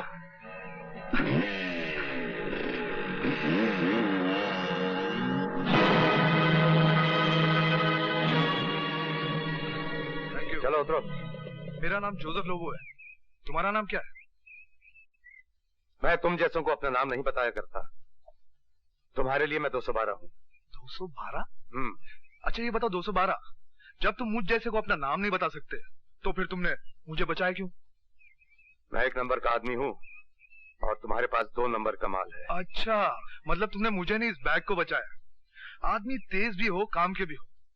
अब तुम मुझे वो कहावत सुनाओगे कि जान है तो जहान है। ये लो। अपना गंदा बैग अपने पास रखो। अपनी जान बचाने की मजदूरी निकालो। 10,000 रुपए। 10,000? मेरी जान की कीमत उससे कहीं ज्यादा है 212। 10,000 निकालो, मुझे देर हो रही है। जानते हो इस बैग में कितना माल है? 80 लाख के हीरे और 10 लाख कैश। अब भी सिर्फ 10,000 लोगे? बहुत बकते हो तुम। 10,000 रुपए निकालो और अपना रास्ता नापो। कमाल के आदमी हो। 4 दिन मेरे साथ काम करो, करोड़पति बना दूंगा। मैं तुम जैसे मैले आदमियों के साथ काम नहीं किया करता। अच्छा मान लो अगर मुझे तुम्हारी जरूरत पड़े तो? जब मुझे तुम्हारी जरूरत पड़ेगी तो मैं तुम्हें ढूंढ लूंगा। I don't understand you. कोशिश भी मत करना। ये 212 क्या नाम हुआ? वो तो अपना नाम यही बताता है सर, और हमें नाम से क्या मतलब, हमें तो काम लेना है और ये आदमी हमारे बहुत काम का है सर। ये भी ठीक है, वो जो मांगे वो दो, लेकिन भर्ती कर। इसी बात पर तो वो तैयार नहीं होता सर। मैंने उसे बहुत समझाया पर वो यही कह गया कि जब उसे कोई जरूरत होगी तो वो खुद आ जाएगा। उसने तो अपना पता तक नहीं बताया। अजीब आदमी है, 1,00,000 2,00,000 ले सकता था, बस 10,000 लेके गया। भगवान करे उसे जल्दी ही कोई जरूरत पड़े और वो मिलने आए। वो तो बहुत ही काम का आदमी है। मगर वो मुस्तकिल काम नहीं करेगा रत्नाबाई। तू क्या जाने रत्नाबाई और रत्नाबाई की कशिश को। मैं तो चुंबक हूँ, चुंबक। बको मत रत्ना, तुम ढल चुकी हो, कीली बारूद का ढेर हो। उस 212 को मुझ पर छोड़ दो। आओ बच्चों, आओ आओ आओ। ये अरे जल्दी मत करो, सबके लिए बहुत है। ये लो तुम भी लो। हाँ, एक एक, सिर्फ एक एक। आइए लो, सबके लिए है। ये लो, बस एक एक एक, एक। और मेरा नाम विद्या है, मैं स्कूल की टीचर हूँ। जानता हूँ, मेरा नाम रवि है। आप बच्चों को ये किताबें पेंसिल? जिंदगी में खुद तो लिख पढ़ ना सका, इसलिए जब भी पैसे हाथ लगते हैं इन बच्चों पर खर्च करता हूँ। मन को शांति मिलती है। कहाँ रहते हैं आप? वो सामने वाले मकान में। कुछ दिन हुए इस मोहल्ले में आया हूँ। अगर शाम को स्कूल बंद होने के बाद कुछ देर के लिए आप मेरे घर आए तो बहुत उपकार होगा। जरूर आऊंगी।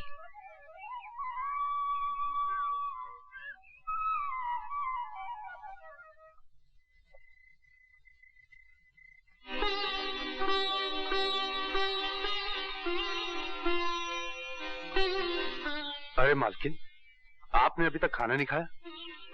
आप सो रही थी इसलिए मैं इसे ढक के चला गया। मैंने ढका हुआ खाना देख लिया था। तो फिर खाया क्यों नहीं? अकेले कैसे खाती? तुमने खाना खा लिया? अरे मालकिन, अब मैं क्या बताऊं इन बस्ती वालों का। नाश्ते पर इतना ठूस दिया कि अब मैं ज्यादा बोलूं तो बात की जगह मुंह से नाश्ता निकलने लगेगा। लीजिए खा लीजिए। आज मैंने आपके लिए कड़ी बनाई। आपको तो याद होगा, कड़ी पर तो रोहन की जान जाती थी। पता नहीं अब वो कहाँ होगा। लीजिए खा लीजिए।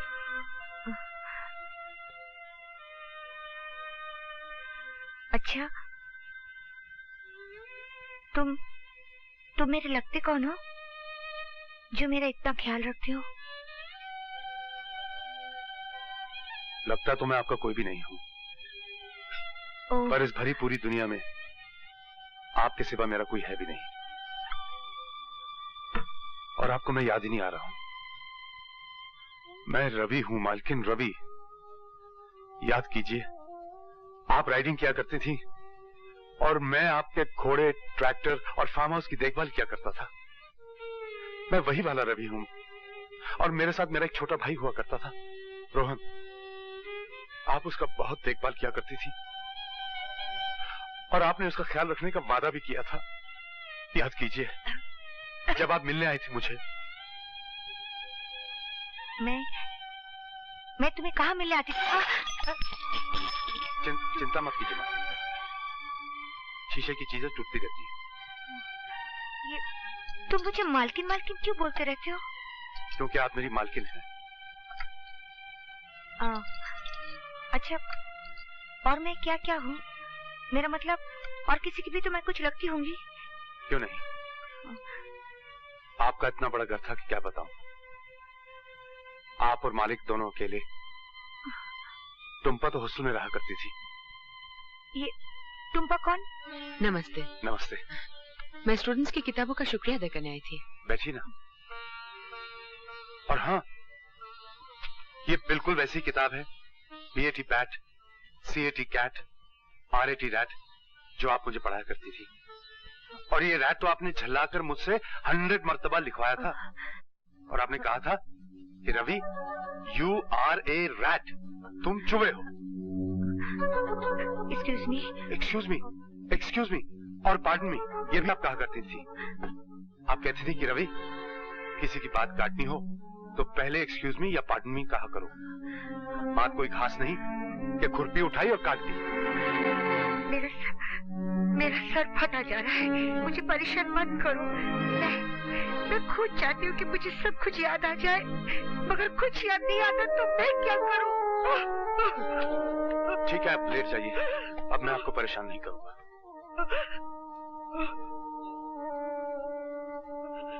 आप बैठिए, मैं चाय बना के लाता हूँ। चाय वाय छोड़ी, मैं घर चलती हूँ। बाहर इतनी जोरदार बारिश हो रही है, आप घर कैसे जाएंगे? बारिश का क्या पता कब रुके। मैं आपको छोड़ देता हूँ।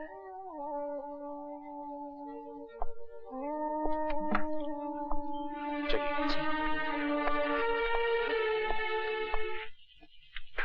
एक बात पूछूं? हाँ, पूछो। आप जिन्हें मालकिन कहते हैं, वो कौन है? मेरी मालकिन थी। उनके बड़े से घर में मैं एक छोटा सा नौकर हुआ करता था और मेरा एक छोटा भाई था। आपके भाई कहाँ है? मालकिन की यादों की किसी गली में। और मालकिन? मालकिन और मेरे बीच 12 बरस का एक सन्नाटा है। ना उनका कोई रहा और ना ही कोई मेरा। मुझे सब कुछ याद है और उन्हें कुछ भी याद नहीं। उनकी यादों के साथ मेरा भाई रोहन भी गुम हो गया है। उनकी यादें मिले तो मेरा भाई रोहन मिल जाए। और ये 12 बरस का सन्नाटा क्यों? मैं जेल में था। जेल? गवाहों का कहना था कि मैंने एक लड़की के साथ बलात्कार किया और फिर उसे मार डाला।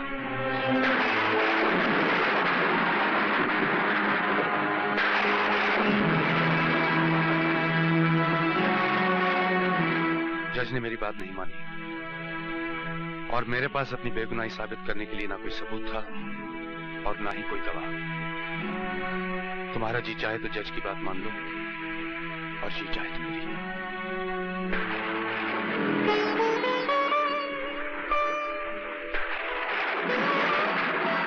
मैं जज की बात नहीं मानूंगी। चलो, मेरी बेगुनाही को मानने वाले 1 से 2 हो गए। पहली मालकिन और दूसरी तुम। जिंदा रहने के लिए ये बहुत है।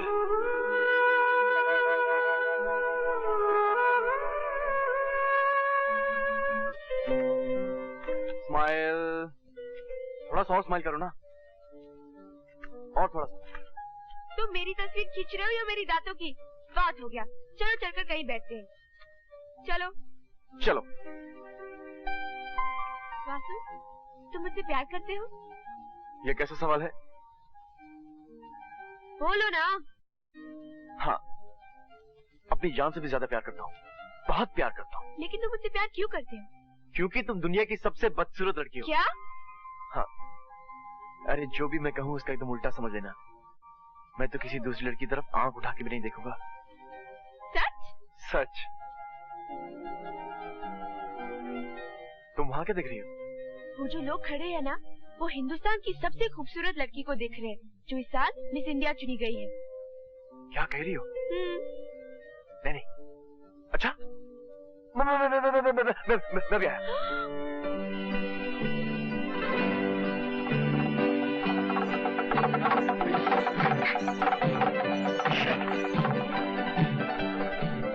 क्या मजाक है पायल?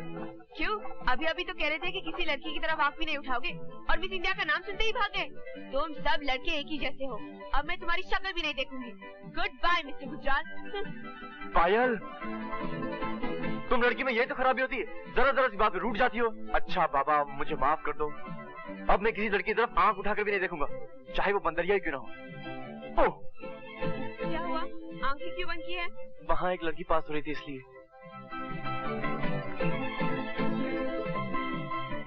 अच्छा बाबा, मान गए। इतना ड्रामा मत करो। अच्छा एक बात बताओ, अगर शादी के बाद मैं किसी वजह से नाराज हो जाऊँ तो क्या तुम मुझे माफ कर दोगे? हाँ, मैं तुम्हारी हर गुस्ताखी माफ करने के लिए तैयार हूँ। ये क्या बदतमीजी है? बस, अभी तो कह रहे थे कि मेरी सारी गुस्ताखियाँ माफ कर दोगे। लेकिन शादी के बाद का बोला था, शादी के पहले का नहीं। अच्छा, अगर मैंने तुम्हारी कोई कीमती चीज तोड़ दी तो? मैं तुम्हें माफ कर दूंगी। माफ कर दोगी? पक्का? ये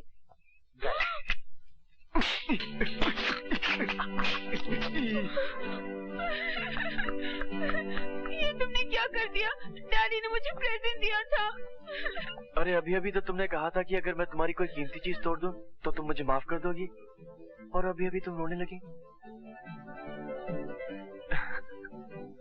अच्छा। अरे कहाँ जा रही हो? अगर मैं इस बोतल से बियर पी लूं तो आपको कोई एतराज है? वैसे तो मैं पीती नहीं। नहीं, मुझे कोई एतराज नहीं है। एक क्या, तो पी जाओ। ऐसे होना चाहिए। तुम कोई गलती करो, मैं तुम्हें माफ कर दूं। मैं कोई गलती करूं, तुम मुझे माफ कर दो। इसी को तो प्यार कहते हैं। Very good. पियो पियो पियो, एक घुट में पूरी पी जाओ। पियो। हाँ।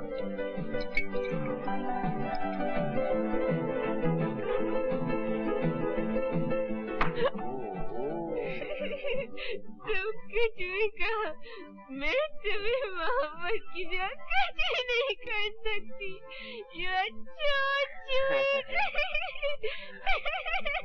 अच्छा, तुम मेरे लिए कुछ भी करोगी? कुछ भी। अगर मैं तुमसे कहूँ कि पानी में कूद जाओ तो तुम पानी में कूद जाओगी? तुम्हारे लिए अपनी जान भी दे दूंगी।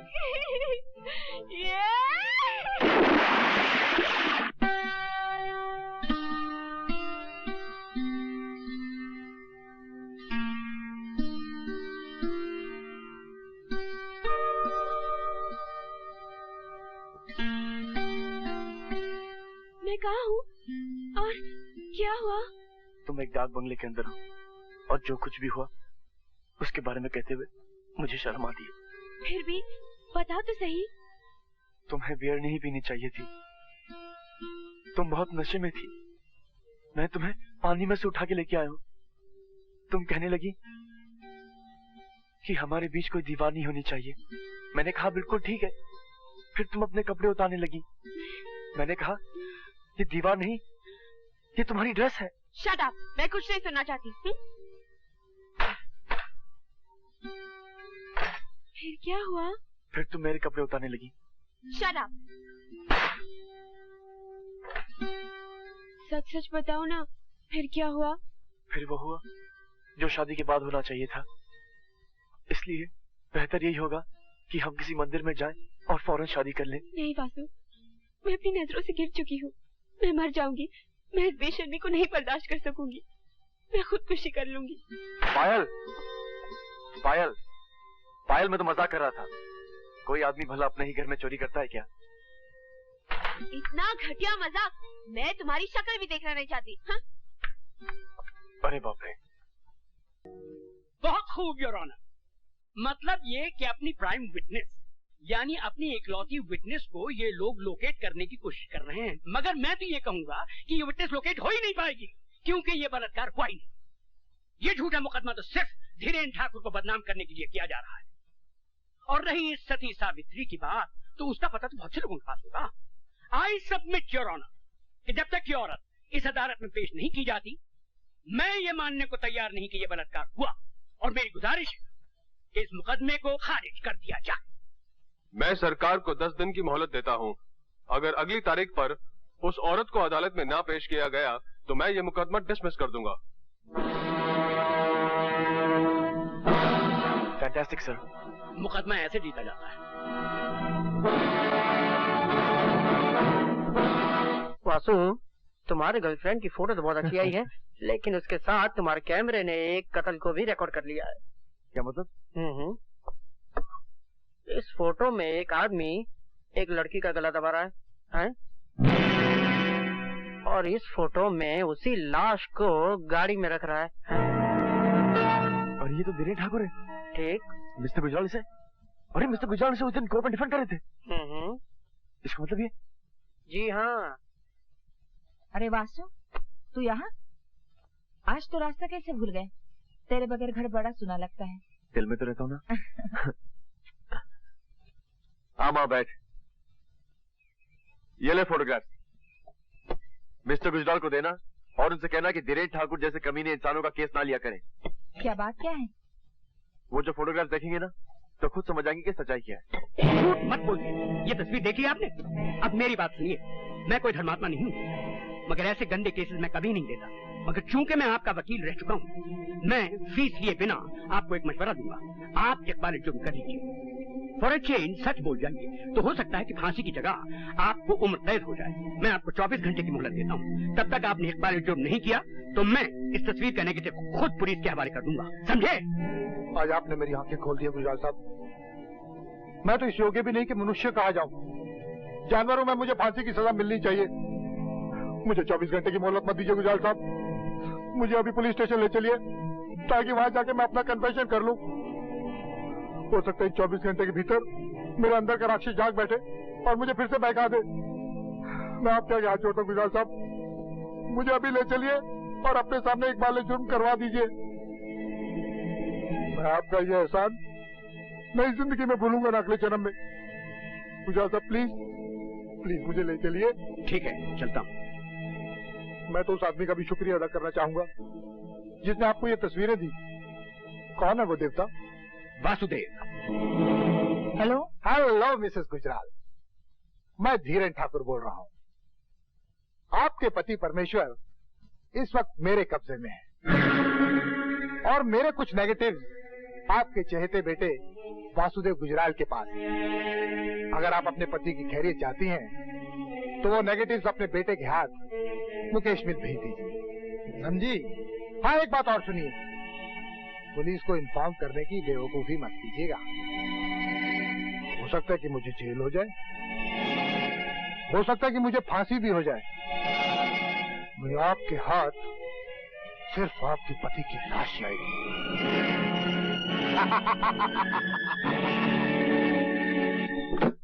लंदन, पेरिस, रोम, शादी के बाद मैं तुम्हें इन सब जगहों पे लेके जाऊंगा। और ये होटल देख रही हो? बड़ी जुई है तुम्हारे सर में। मार दो। ये होटल देख रही हो? यहाँ पर हम रहेंगे और ये बिस्तर, यहाँ पर हम हनीमून मनाएंगे। टेलीफोन उठाओ। हटो। चलो उठाओ। हेलो। हेलो वासु। माँ कैसी हो माँ? वासु, मिस्टर गुजराल को उठा लिया गया है और उनकी जान खतरे में है। तुम जल्दी यहाँ जाओ। चलो भाई।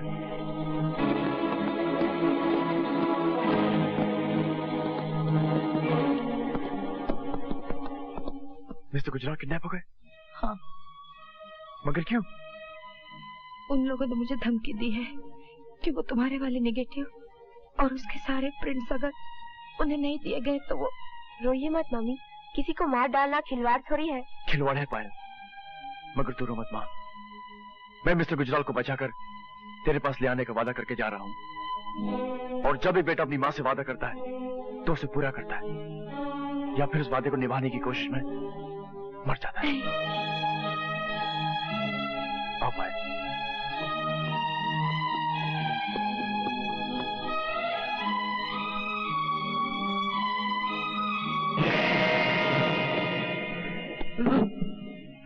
अगर वासु 5 मिनट के अंदर अंदर नहीं आया तो क्या हो जाएगा? नेगेटिव्स लाओ।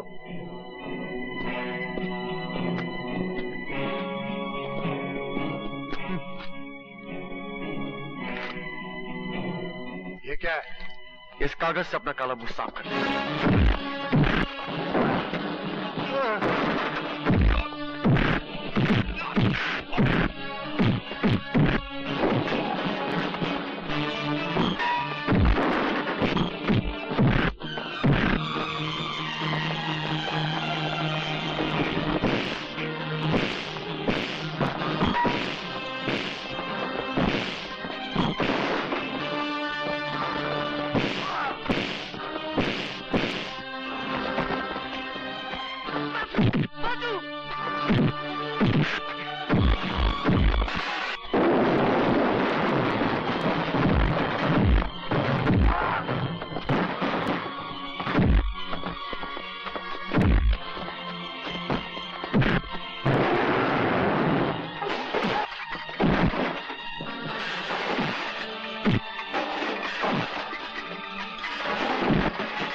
यशोदा, डॉक्टर ने आराम करने के लिए कहा है। भगवान तुम्हारी उम्र लंबी करे। तुमने जो कुछ भी मेरे लिए किया है, मैं उसे जिंदगी भर भूल नहीं सकती। ये तो मेरा फर्ज था माँ। अच्छा, अब मिस्टर गुजराल ठीक ठाक है, मैं चलता हूँ। तुमसे ये किसने कह दिया कि गुजराल साहब ठीक ठाक है? गुजराल साहब तो मर गए बेटे। वो तो तुम्हारे डैडी हैं। आपको ये वर्ड सुनने की आदत नहीं है मिस्टर गुजराल। मैं तो आपको डैडी कहने के लिए तरस गया था, मगर आप ही ने मुझे कहने नहीं दिया। मुझे माँ की गोद तो मिल गई, मगर आपका साया नहीं मिला और मैं धूप में जीने का आदी हो गया। अब अगर मैं आपको डैडी कहना भी चाहूं तो क्या पता मुझे कहना आएगा भी या नहीं। कह के देखो बेटा। हाँ बेटे, ये समझ लो कि तुम्हारे डैडी कहीं बाहर गए हुए थे, आज वापस आ गए। इस लफ्ज की आवाज सुनने को मेरे कान तरस गए।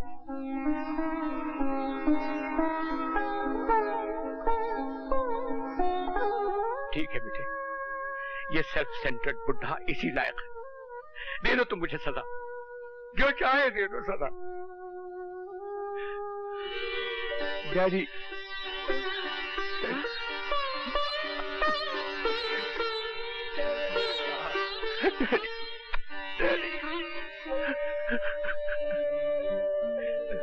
अब क्यों रोते हो? अभी तक तुम एक अधूरे खानदान के अधूरे बेटे थे। माँ थी मगर बाप नहीं था, आज तो बाप भी मिल गया। नहीं, मैं अब भी अधूरा हूँ। आप तो मिल गए, लेकिन भैया अब तक नहीं मिले। मिल जाएंगे बेटे, मिल जाएंगे। जैसे तुम्हें तुम्हारे डैडी मिल गए, वैसे तुम्हारे भैया भी मिल जाएंगे और हमारा खानदान पूरा हो जाएगा। रो मत। अच्छा ये बताओ कि ये फूल जैसी लड़की कौन है? ये पायल है। मतलब ये कि क्यों मासू? भाई ये मेरा घायल होना तो बहुत मुबारक हुआ। पहले बेटा मिल गया और अब बहू। मैं तो यहाँ से निकलते ही तुम्हारे डैडी के साथ बात करूंगा और बात पक्की करूंगा। चट मंगनी पट ब्याह। अच्छा वासु, एक बात बताओ, मेरी ऐसी कौन सी चीज थी जो तुम्हें भा गई और तुम मुझ पर फिदा हो गए? पायल, सच पूछो तो तुम्हें कोई भी अच्छी चीज नहीं है।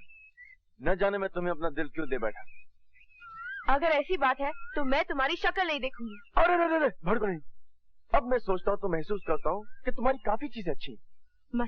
मसलन तुम्हारे लंबे लंबे खूबसूरत बाल, और तुम्हारी ये गोरी गोरी पेशानी, और तुम्हारी झील सी नीली आंखें जिनमें डूब जाने को जी करता है, और तुम्हारी ये 2 गुलाबी होंठ। तुमने मेरी नाक के बारे में कुछ नहीं कहा? हाँ, और तुम्हारी ये 1.5 फुट लंबी नाक। वासु, ऐसी बकवास करोगे तो पिट जाओगे। अच्छा बाबा, तुम्हारी ये सुराईदार गर्दन, और तुम्हारे ये दो बड़े बड़े। शर्म नहीं आती ऐसी बातें करते हुए? पायल, तुम्हारे दिमाग में सिर्फ गंदगी भरी हुई है। मैं तो तुम्हारे इन दो बड़े बड़े हाथों की बात कर रहा था जिनमें तुमने एक कंगना पहना है। तुम क्या समझ रही थी? गर्दन हिलाने से काम नहीं चलेगा पापा, हाथ मिलाना पड़ेगा, क्योंकि ये मेरा बेस्ट फ्रेंड है वासु गुजराल, जिसकी वकालत ने बॉम्बे में धूम मचा रखी है। कोई धूम नहीं मचा रखी सर। आप तो जानते ही होंगे कि पायल की आदत है बड़ा चढ़ा के बात करने की। जी नहीं, मैं हमेशा ठीक बात कहती हूँ। अच्छा पापा आप ही बताइए, मैं केस की मिसाल देती हूँ। मेरे केस तुम्हारे वासु के बस के नहीं है बेटा। खैर, फिर भी ये इतनी तारीफ कर रही है तो एक आध केस तुम्हें जरूर होगा। थैंक यू सर, मगर मैं यूं गिरे पड़े मिल जाने वाले केस नहीं लेता सर। बहुत तेज हो। वकील कानून की धार होता है सर, और अगर धारी तेज न हो तो कानून जुर्म की जड़ें कैसे काट पाएगा? ठीक है, कभी तुम्हारी धार भी देख लेंगे। तुम्हारे डैडी अभी तक नहीं आए। मिस्टर सिंह, मुझे गुजराल कहते। हेलो। अब आप गुजराल अंकल से बातें कीजिए पापा। वासु को तो मैं अपना मिनी सूट दिखाने जा रही हूँ। आओ वासु। हाँ हाँ, बड़ों की बातों में बच्चों का क्या काम। क्यों mister Singh? I don't know, मुझे तो ये भी नहीं पता कि हम दोनों बात क्या करने वाले हैं। अरे भाई तुम जाते क्यों नहीं? जाओ ना। आप खड़े क्यों हैं? बैठिए ना। क्योंकि आपने मुझे बैठने के लिए कहा ही नहीं। आई एम सॉरी, बैठिए। जी, मुझे ये बच्चे काफी सीरियस लगते हैं। क्यों मिस्टर सिंह? ये जनरेशन तो सीरियस होना जानती नहीं मिस्टर गुजराल। मैं उस सीरियसनेस की बात नहीं कर रहा। तो फिर किस सीरियसनेस की बात कर रहे थे आप? बढ़ा चढ़ा के बात करने की मुझे आदत नहीं है। अदालत में भी मैं कम बोलता हूँ, ऑलवेज टू द पॉइंट। ये मेरा बेटा वासु है ना, ये मुझसे भी बड़ा और अच्छा वकील बनेगा। अखबार वाले तो फिदा हैं इस पे, हर रोज कोई ना कोई राइट अप छपता रहता है। रत्नाबाई रोडवेज का जो कॉम्पेंसेशन केस था ना, वो मेरे बेटे वासु ने ही जीता था। उन हरामियों के हलक से उसने कॉम्पेंसेशन उगलवा ही दिया। तो ये वो वाला वासु गुजराल है? 100%। और एक पॉलिटिकल लीडर की कातिलाना चालों से भी इसने मुझे बचाकर निकाल दिया। खैर छोड़िए इन बातों। वासु मेरा सगा बेटा नहीं है। हुआ ये कि मेरी बीवी की एक सहेली जगदीशपुर में रहा करती थी। ये उनको वहीं दिखा। इसका बड़ा भाई वहां नौकर था, तो एक मर्डर और रेप केस में उसे सजा हुई। ये बेचारा रह गया यतीम, छोटा सा लावारिस। मेरी बीवी को तरस आया, उसने गोद ले लिया। कहने का मतलब ये कि मेरा खून का नहीं है, मगर हमारा ब्लड ग्रुप एक है। और अगर ये मेरा सगा बेटा भी होता तो मैं इससे इतनी ज्यादा मोहब्बत न करता। ब्लड तो अब कौन मानता है गुजराल साहब? पेरेंट्स का फर्ज तो ये है कि वो अपने बच्चों की खुशी चाहे। तो फिर पंडितों की जबान में इसका मुहूर्त निकलवा दूं? मेरी तरफ से तो बात पक्की है, लेकिन जरा फैमिली पुरोहित से पूछना पड़ेगा। Give me a couple of days. Sure. पंडितों के हुक्म के बगैर तो इस मुल्क में कंप्यूटर भी नहीं चलते। हम आप क्या करेंगे? अरे गुस्सा थूक भी दो। गुस्सा थूक कैसे दूं? वो हरामजादा मेरी बेटी से शादी करेगा। ये किस पे फूफा कर रहे हो भाई? जरा इन पर अपनी मुस्कान की वर्षा तो करना रत्ना, क्योंकि मैं इनसे ये कहता हूँ कि अनशन लोगों से मिलने क्यों लगे? कौन अनशन लोग? वही दोनों जो अभी अभी यहाँ से गए हैं। अब तुम मेरे दुश्मनों से दोस्ती करोगे तब तो फिर बात नहीं जमेगी। अरे भाई, उन्हीं हरामजादों पर तो अब तक मेरा खून खौल रहा है। उस लौंडे की हिम्मत तो देखो, मेरी बेटी से शादी करेगा। मेरे टुकड़ों पर पलने वाला वो शख्स मेरी बेटी से शादी करेगा। उस जूडी को भी 5 लाख उसी ने दिलवाए। मैं तो कहता हूँ उन दोनों को गोली मरवा दो। खा खा के मोटे हो रहे हो, कुछ तो काम करो। 2 आदमी नहीं मारे जाते तुम लोगों से। अब अगर हमारे किसी आदमी ने उन्हें मारा तो बात बिगड़ जाएगी, क्योंकि वो रिश्ता लेकर आ चुका है। उन्हें मारने के लिए तो कोई ऐसा आदमी ढूंढना चाहिए जो भरोसे के लायक भी हो और हमसे जिसका कोई ताल्लुक भी साबित न हो सके। वो 212 कैसा रहेगा? तुम्हारा ये तीर बिल्कुल निशाने पर बैठा है रत्ना। ये 212 कौन है? पता नहीं, मगर कमाल का आदमी। She'll be all right in about 3 months. लेकिन इनको दाखिल करना पड़ेगा और ट्रीटमेंट भी बहुत महंगा होगा। महंगे सस्ते की बात ना कीजिए डॉक्टर, बस इतना बताइए कि ये ठीक तो हो जाएंगी ना। पैसों का बंदोबस्त तो कहीं ना कहीं से कर ही लूंगा। You are very fortunate mister Ravi. मेरा teacher doctor Arnold Robertson London से आने ही वाला है। And I tell you, he is a magician. वो मेमोरी का ताला ऐसे खोलता है जैसे कोई एक्सपर्ट की किसी तिजोरी का ताला भी क्या खोलेगा। ये तो बहुत ही अच्छी बात है। खर्चा कितना होगा? Let me think. 1 लाख रुपया तो हो जाएगा। 1 लाख? मोर भी हो सकता है, लेकिन मैं 1 लाख रुपए के भीतर रखने की कोशिश करूंगा। I'll try। ठीक है, मैं लाख रुपए का बंदोबस्त करता हूँ। चलिए मालकिन। 1 लाख तो जरूर चाहिए, मगर किसी का कत्ल करके नहीं। मैं जानता था कि तुम यही कहोगे। ये कत्ल नहीं, 212 इंसाफ है। पूरी बात सुन लो, उसके बाद चाहो तो इनकार कर दो। पूरी बात क्या है? अंदर चलो। आओ। रत्ना, रत्ना, रत्ना, क्या कर रही हो? रुक जाओ, एक कदम से आगे बढ़ाया तो पड़ोगे। माय डियर सिस्टर, ऐसा मत करो। नहीं, मैं तेरी माय डियर सिस्टर नहीं हूँ। अगर तू मेरा भाई होता तो मेरी फूल से बेटी नीलम को गैंग रेप होने देता। मेरी बेटी का रेप और मर्डर करने के बाद अब तू मेरे पास आया है। आगे तो देख, मैं तुझे छोड़ूंगी नहीं कभी। Ratna, Ratna, stop it! रत्ना नहीं, रत्ना नहीं।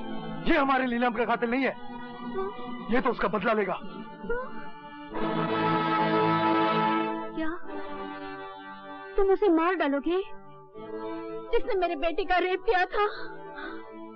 अरे, मैं तो अपनी बेटे की लाश को पहचान न पाई।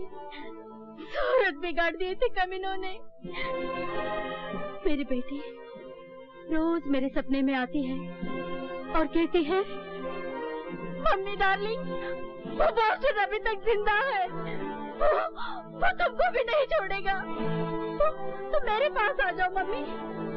यहाँ पीस है, शांति है। हाँ, मैं आ रही हूँ बेटी, मैं तुम्हारे पास आ रही हूँ। नहीं, जाता नहीं। देख लिया, जिस आदमी को मारने के लिए मैं तुम्हें 1 लाख रुपए दे रहा था ना, उसी कमीने ने इसकी बेटी का रेप कर दिया और फिर मार डाला।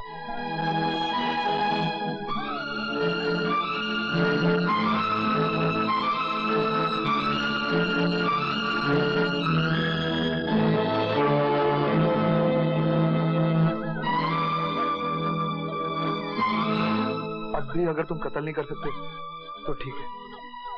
कौन है वो जानवर? उसका नाम है वासुदेव गुजराल। वासुदेव गुजराल।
वासुदेव गुजराल बन के घूम रहा है शहर में और मैं अपने भाई को ढूंढता फिर रहा हूँ। और मेरे बदलों से भी देख, तुझे खोज भी रहा था और तुझी को मारने भी आ गया। मुझे माफ कर दे रोहन, मुझे माफ कर दे। अब मैं तो इस शहर में भी नहीं रहूंगा। किसी को ये ना पता चल जाए कि तू सदा याफ्ता रवि का छोटा भाई है। तू वासुदेव गुजराल बन के ही रह मेरे रोहन, तू वासुदेव गुजराल बन के ही रह।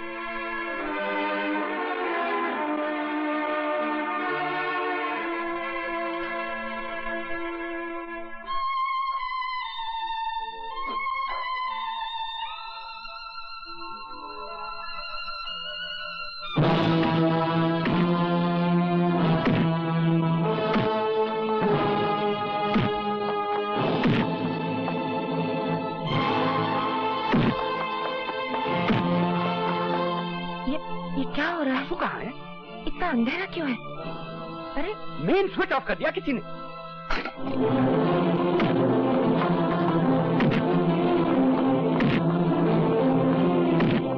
वासु! वासु! रुक जाओ बेटे, इसे और मत मारो। ये अपने आप को डिफेंड नहीं कर रहा, केस बिगड़ जाएगा। ये मुझे धीरेन ठाकुर का आदमी लग रहा है, वो है बड़ा काइया। कितनी तैयारी के साथ भेजा है इसे। तुम इसे फौरन पुलिस के हवाले कर दो। तुझे तो मैं कम से कम 10 बरस के लिए जेल भिजवाऊंगा। 2 साल कम क्यों कर दिए वकील साहब? इसे मैंने कहाँ देखा है? प्लीज यशोदा। नहीं, मैं सच कह रही हूँ, ये चेहरा मेरा देखा हुआ है। रेणुका जी, आपका रवि फिर गिरफ्तार हो गया। मेरा रवि? मेरा तो कोई है ही नहीं। वो रवि रेणुका जी, रवि जो आपकी सेवा कर रहा है। उस पर कत्ल करने की कोशिश का इल्जाम लगा है। क्या आपका रवि किसी का कत्ल कर सकता है? मगर रवि है कौन? अपनी याददाश्त की खिड़कियां खोली रेणुका जी। आप गांधारी की तरह बंधी हुई अपनी आंखों पर खोई हुई याददाश्त की पट्टी खोलने की कोशिश तो कीजिए। मैं जा रही हूँ उसकी जमानत करवाने। भगवान के लिए अपनी जिंदगी की उलझी हुई जोड़ का सिरा खोज लीजिए रेणुका जी। ये कई जिंदगियों का सवाल है।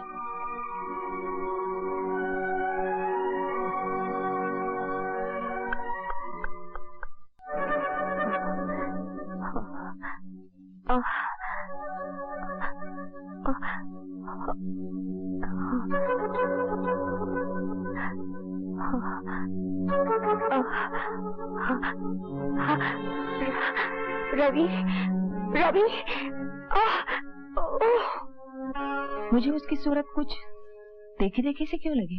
ओह कम ऑन मामा, बम्बई इतना बड़ा शहर है, 1000 बार देखा होगा आपने उसे भीड़ में। मैं वैसे देखने की बात नहीं कर रही हूँ, याद नहीं आ रहा है। समझ में नहीं आता कि मैंने उसे कहाँ देखा होगा। आप बैठ के याद कीजिए, मैं चला। थैंक गॉड कि आप मिल गए। बात क्या है विद्या? आप मम्मी को बात बताइए, मैं जरा जल्दी में हूँ। प्लीज मिस्टर गुजराल, काम तो आपकी से है। अच्छा, तो फिर आप मेरे साथ चलिए, मुझे रास्ते बताइए। आप जा किधर रहे हैं? मैं जा रहा हूँ वर्ली पुलिस स्टेशन। तो ठीक है, क्योंकि मैं भी आपको वही ले जाने आई थी, एक बेगुनाह आदमी की जमानत करवाने। अच्छा, तो आप खड़ी क्यों हैं? चलिए चलिए ना। बाय माँ। बाय। आइए मिस्टर गुजराल, आइए आइए। कैसे आप? अरे रेणुका जी, आप यहाँ क्या कर रही हैं? मिस्टर गुजराल, ये आपके क्रिमिनल की जमानत देना चाहती है। मैंने बहुत समझाया इन्हें कि वो एक मुजरिम है, सजा याफ्ता। सजा याफ्ता? वही तो मैं कह रहा हूँ साहब, और सजा भी 1 महीने या 1 दिन की नहीं, 12 साल। सजा काटने का मतलब ये तो नहीं होता इंस्पेक्टर साहब कि आदमी गुनहगार भी था। सजा का क्या, अब 4 झूठे गवाह खड़े कर दीजिए, सजा हो जाएगी। मगर आप जिसे मुजरिम कह रहे हैं उसे जानते नहीं। जिस जज ने उसे 12 साल की सजा दी वो भी उसे नहीं जानता था। वो तब भी निर्दोष था जब उसे 12 साल की सजा हुई थी, और वो अब भी निर्दोष है। लीजिए, आपका निर्दोष आ गया। रवि, मालकिन आप? तुम बिल्कुल ना घबराना। एक बार मेरे होते हुए तुम्हारे साथ अन्याय हो गया है और मैं कुछ ना कर सकी, मगर मैं दोबारा तुम्हारे साथ अन्याय नहीं होने दूंगी। मालकिन, ऐसा लगता है भगवान की दया से आप ठीक हो गई। हाँ, भगवान ने मुझे तुम्हारे लिए ठीक किया है।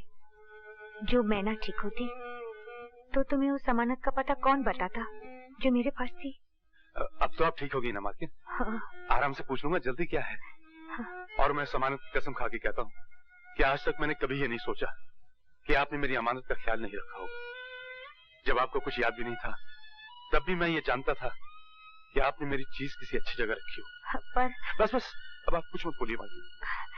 अगर मैं कुछ ना बोलूंगी तो ये लोग मान कैसे लेंगे कि तुम निर्दोष हो? अच्छा, तुम ही बताओ, अपने छोटे भाई से प्यार करना क्या अपराध है? नहीं ना, मगर इसने तो उसी अपराध की सजा भुगती है, और अब तुम उसे फिर से जेल भिजवाना चाहते हो? मालकिन, यह अपराध मैंने किया है। मैंने इन पर हमला किया था, इसकी सजा मुझे मिलनी चाहिए।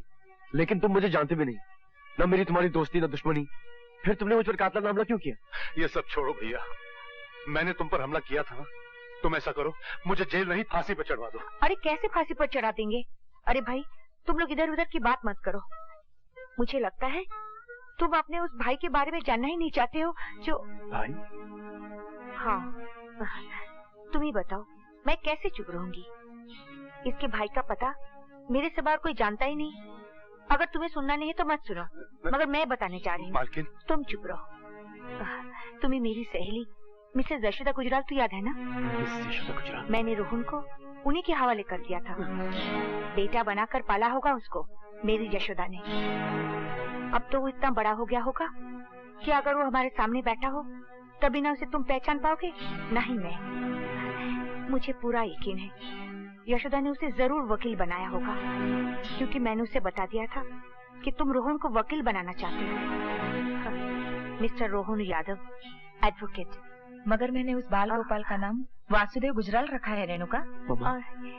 मामा तो मैं हूँ बेटे, मगर ये जो आदमी जिसे तुम पुलिस रिमांड में दिलवाने आए हो मेरे भैया है।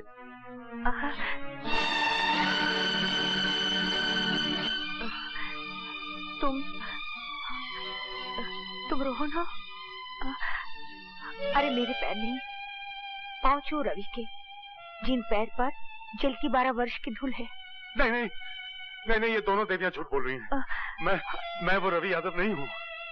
मैं रवि यादव होता तो क्या अपने छोटे भाई की हत्या करने की सुपारी लेता? झूठ मत बोलिए भैया, जरा सोचिए, जिन हाथों को आप चुमा करते थे वही हाथ आप पर उठे। इन हाथों को तो मैं काट कर फेंक दूंगा। तू कौन होता है? तू कौन होता है मेरे रोहन के हाथ काटने वाला? हाँ ए वासुदेव गुजराल, तू क्या समझता है कि मेरे रोहन के हाथ लावारिस है? तो भैया इन हाथों को अपने चरण छूने की इजाजत दीजिए। भाई गले मिलते हैं। रो मत रोहन, रो मत। आप भी तो रो रहे हैं भैया। अरे हम तो शर्म के मारे रो रहे हैं। जिस भाई के वास्ते हम जिंदा थे उसी को मारने के वास्ते हमने ये हाथ बेच दिए। मगर तब हमें ये पता नहीं था कि तुम हो मुन्ना। मालकिन का अच्छा होना जरूरी था, क्योंकि मेरे भाई का पता सिर्फ मालकिन को मालूम था और मालकिन की याददाश्त के दरवाजे सब बंद थे। उन दरवाजों के खुले बगैर मेरे भाई का पता मुझे नहीं मिल सकता था। ऐसे में एक काम हाथ आया कि वासुदेव गुजराल को मार डालो और लाख रुपया ले जाओ अपनी मालकिन के इलाज के लिए। तो मैं क्या करता? हम समझते हैं भैया। तुम कुछ नहीं समझते। जरा सोचो रोहन, अगर कल हमने तुम्हें पहचान न लिया होता तो कैसा अनर्थ हो जाता। तुम्हें मार डालते, 1 लाख रुपया ले आते और मालकिन का इलाज करवाते, और मालकिन कहती बदनसीब, जिसे मारकर तू मेरा इलाज करवा रहा है वही तो तेरा छोटा भाई था। लेकिन भैया जब आपने मुझे पहचान लिया था तो मुझे बताया क्यों नहीं? क्या बताता कि तू वासुदेव गुजराल नहीं, रोहन यादव है, रवि यादव का भाई, जो अभी अभी 12 साल की सजा काट कर जेल से छूटा है। तो तेरी क्या रह जाती मुन्ना? इसका मतलब अगर मालकिन न बताती तो आप मेरी जिंदगी से यूं ही चुपचाप चले जाते। आपको पता है मैंने आपको ढूंढने की कितनी कोशिश की है, लेकिन सरकारी फाइलों की भीड़ में आपका कहीं पता न चला। मेरा पता न चला होता तो अच्छा ही हुआ होता मुन्ना। अब सारी दुनिया तुझे सजा याफ्ता रवि यादव का भाई कहेगी।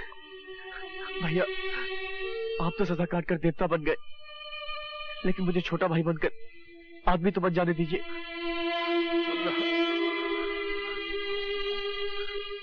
इतना परफेक्ट गेम भगवान के सिवा और कोई नहीं खेल सकता। सब बिछड़े हुए मिल गए और मैंने भी कहा पुलिस स्टेशन में। सब कहाँ मिले वकील साहब? वासु की पायल तो मिली नहीं। वो भी मिल जाएगी, बस आती ही होगी। मगर वो लाखों करोड़ों में एक है। उसे गिनती में मत आंकिए। He has a point, Mrs Gujral. वो लाखों करोड़ों से कहीं आगे है। जहाँ गिनती की सीमा खत्म होती है वहाँ पायल की सीमा शुरू होती है। Hi everybody. रवि तुम खुद देख लो। पायल बेटी इनके पाँव छुओ। हाँ मेरे भैया हैं। जीती रहो और सुखी रहो पायल, मगर मेरे पाँव छूने से पहले तुम्हें मालकिन के पाँव छूना चाहिए था। इसमें एक अमेंडमेंट है, तुम इनके पाँव तो जरूर छुओ, मगर मालकिन मान के नहीं, माँ मान कर।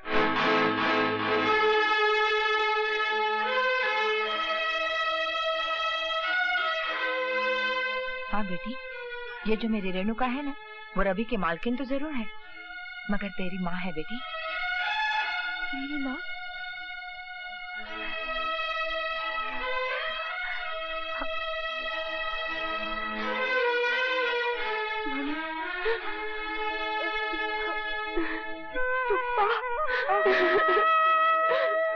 भाई इसमें हैरान होने की कोई बात नहीं। जिस दिन मैं तुम्हारी और पायल की शादी की बात करने मनोहर सिंह के यहाँ गया था, मैंने आके यशोदा को बताया, तो मनोहर सिंह का नाम सुनते ही यशोदा के दिमाग में तो घंटियां बजने लगी। घबरा सिर्फ ये था कि ये समझती थी कि रेणुका मर चुकी। Thanks to Worli police station ये बात भी साफ हो गई। भाई जो जिंदा है वो तो जिंदा ही है ना। मालिक ने तो मालकिन को मारने की कोई कसर नहीं छोड़ी थी, और उनके ख्याल में तो मालकिन मर ही चुकी थी, मगर जाको राखे साइया मार सके ना कोई। और जाको मारे सैया उसे बचा सके ना कोई। मैं उसे ये मेरी और दादी की लड़ाई है। मैं सारी जिंदगी इस झूठ की छाव में जीती रहूं कि मेरी मम्मी मर चुकी है। दादी मुझसे इतना बड़ा झूठ बोलते आए, अब मैं उनसे सच बुलवाऊंगी, कड़वा सच।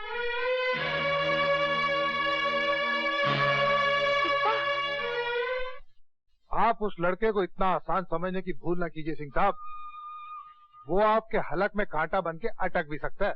अरे छोड़िए श्रीमान, मेरा हलक इतना पॉलिटिकल नहीं, कांटों का इलाज मैं भी जानता हूँ। आओ बेटी आओ, मैं कब से तुम्हारी राह देख रहा था।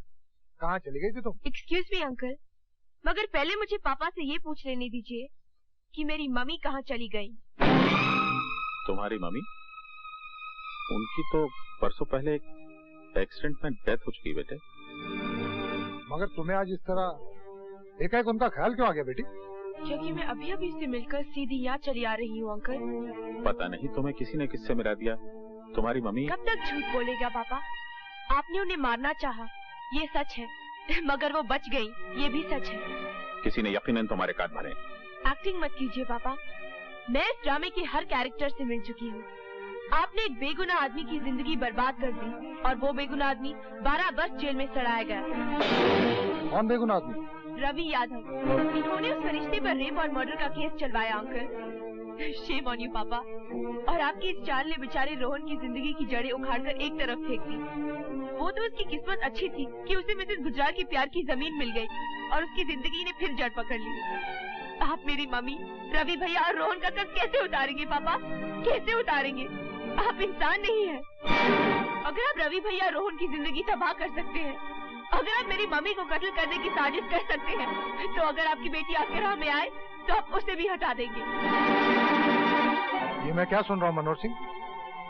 अगर तुमने ये सब कुछ किया है तो बहुत ही बुरा किया है, और उसकी सजा ये है कि तुम्हारी बेटी तुम्हारे सामने तुम्हारे ही बारे में ये कड़वे सच बोले और तुम उसे चुपचाप सुनो।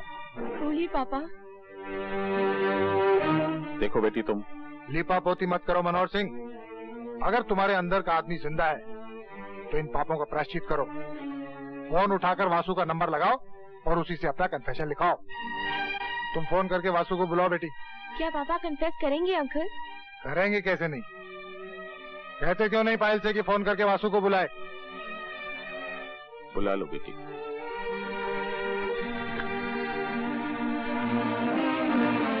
हेलो, कौन? वासु, तुम फौरन यहाँ आ जाओ। पापा तुमसे अपना कन्फेशन लिखवाना चाहते हैं।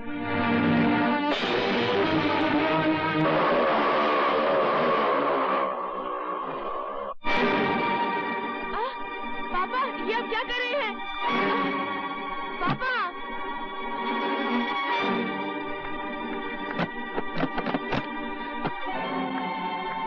पापा दरवाजा खोलो, खोलो दरवाजा। आओ वासुदेव आओ। यहाँ कोई अर्जुन तो है नहीं वासुदेव, फिर तुम गीता का उपदेश किसे दोगे? फिर भी तुम्हारा स्वागत है। मिस्टर सिंह, पायल कहाँ है? लगता है तहजीब और तमीज तो दुनिया से उठ गई है। मेरे टुकड़ों पर पलने वाले रवि यादव का भाई मुझसे सवाल कर रहा है, वो भी मालिक कहकर नहीं, मिस्टर सिंह कहकर, और मेरी बेटी से शादी भी करना चाहता है। कुत्ते और हिरनी की शादी नहीं हो सकती। और तुम सिर्फ कुत्ते ही नहीं हो, पागल कुत्ते हो। इसलिए इससे पहले कि मुझे या किसी और को काटो, तुम्हें मार डालना हर नागरिक का कर्तव्य है।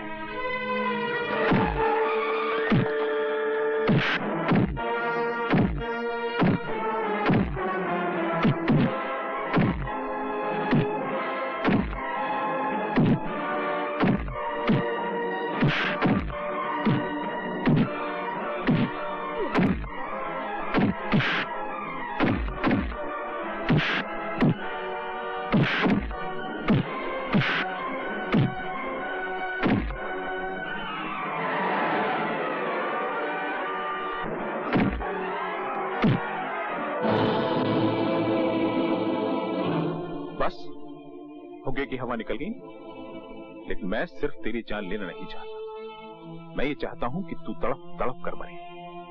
गुजरने वाला हर पल तुझसे कहे कि यमदूत तेरे पीछे पीछे आ रहे हैं। एक कलंदर से सुनी हुई एक कविता याद आ गई। सब ठाट पड़ा रह जाएगा जब लाज चलेगा बंजारा। मैं तो चाहता हूं कि तुम पल पल करके मरो, जैसे गागर से बूंद बूंद पानी टपकता है और फिर गागर खाली हो जाती है। हाँ तो बताओ, सिंह साहब तुम्हें पहली गोली कहाँ मारे? रखना ठीक रहेगा?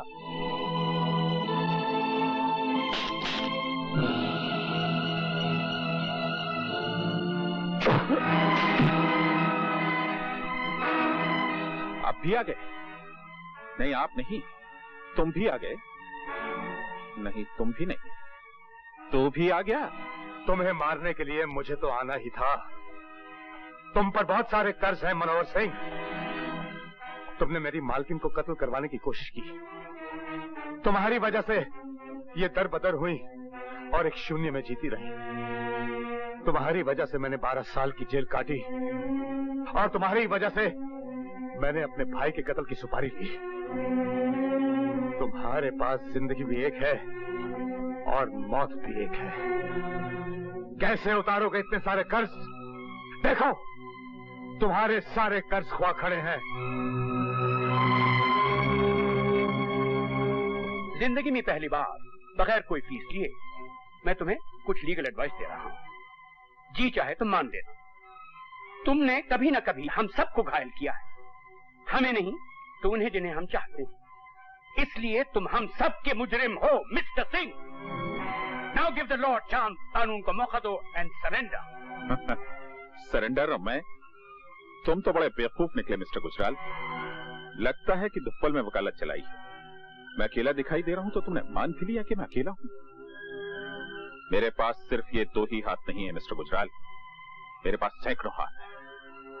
मैं खुद कानून और ये तुम सबकी सजाए मौत की खड़ी है।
अब तुम्हें कौन बचाएगा रेणुका?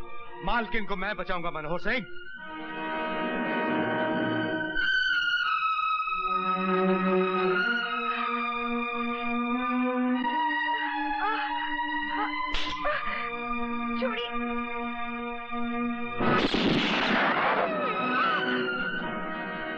भैया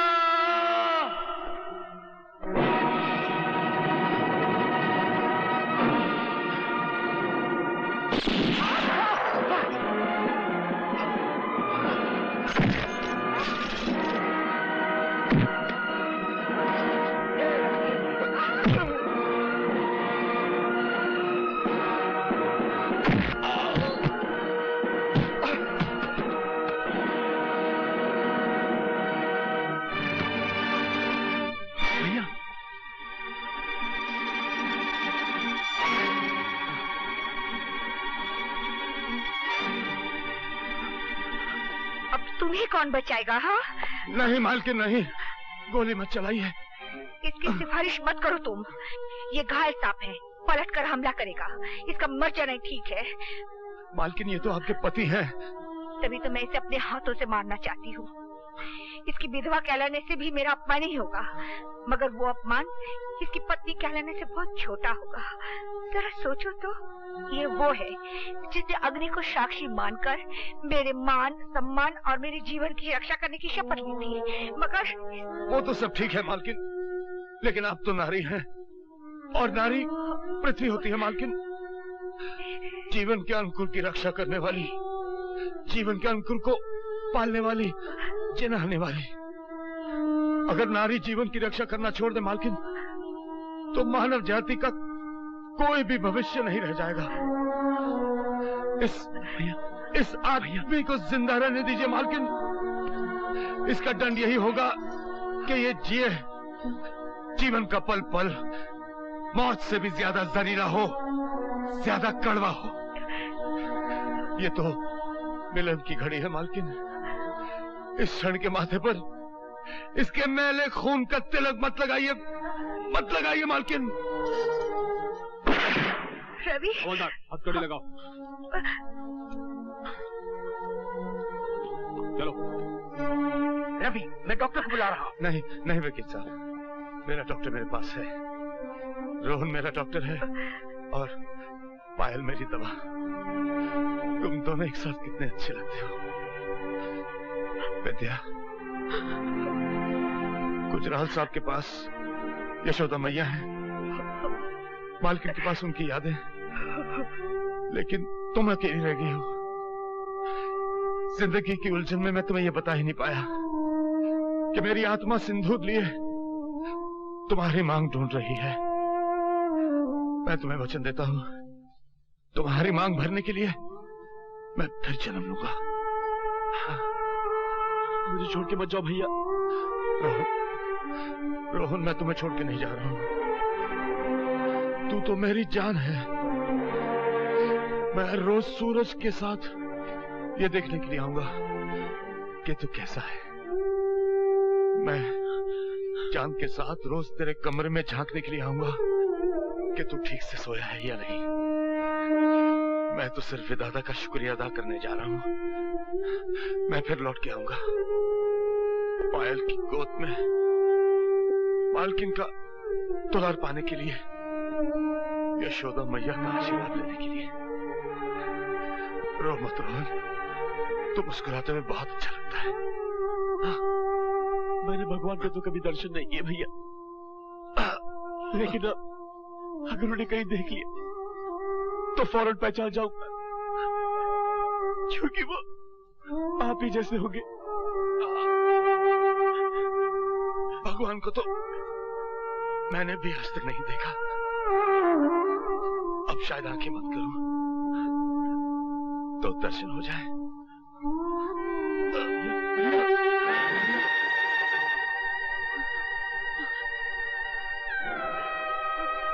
भैया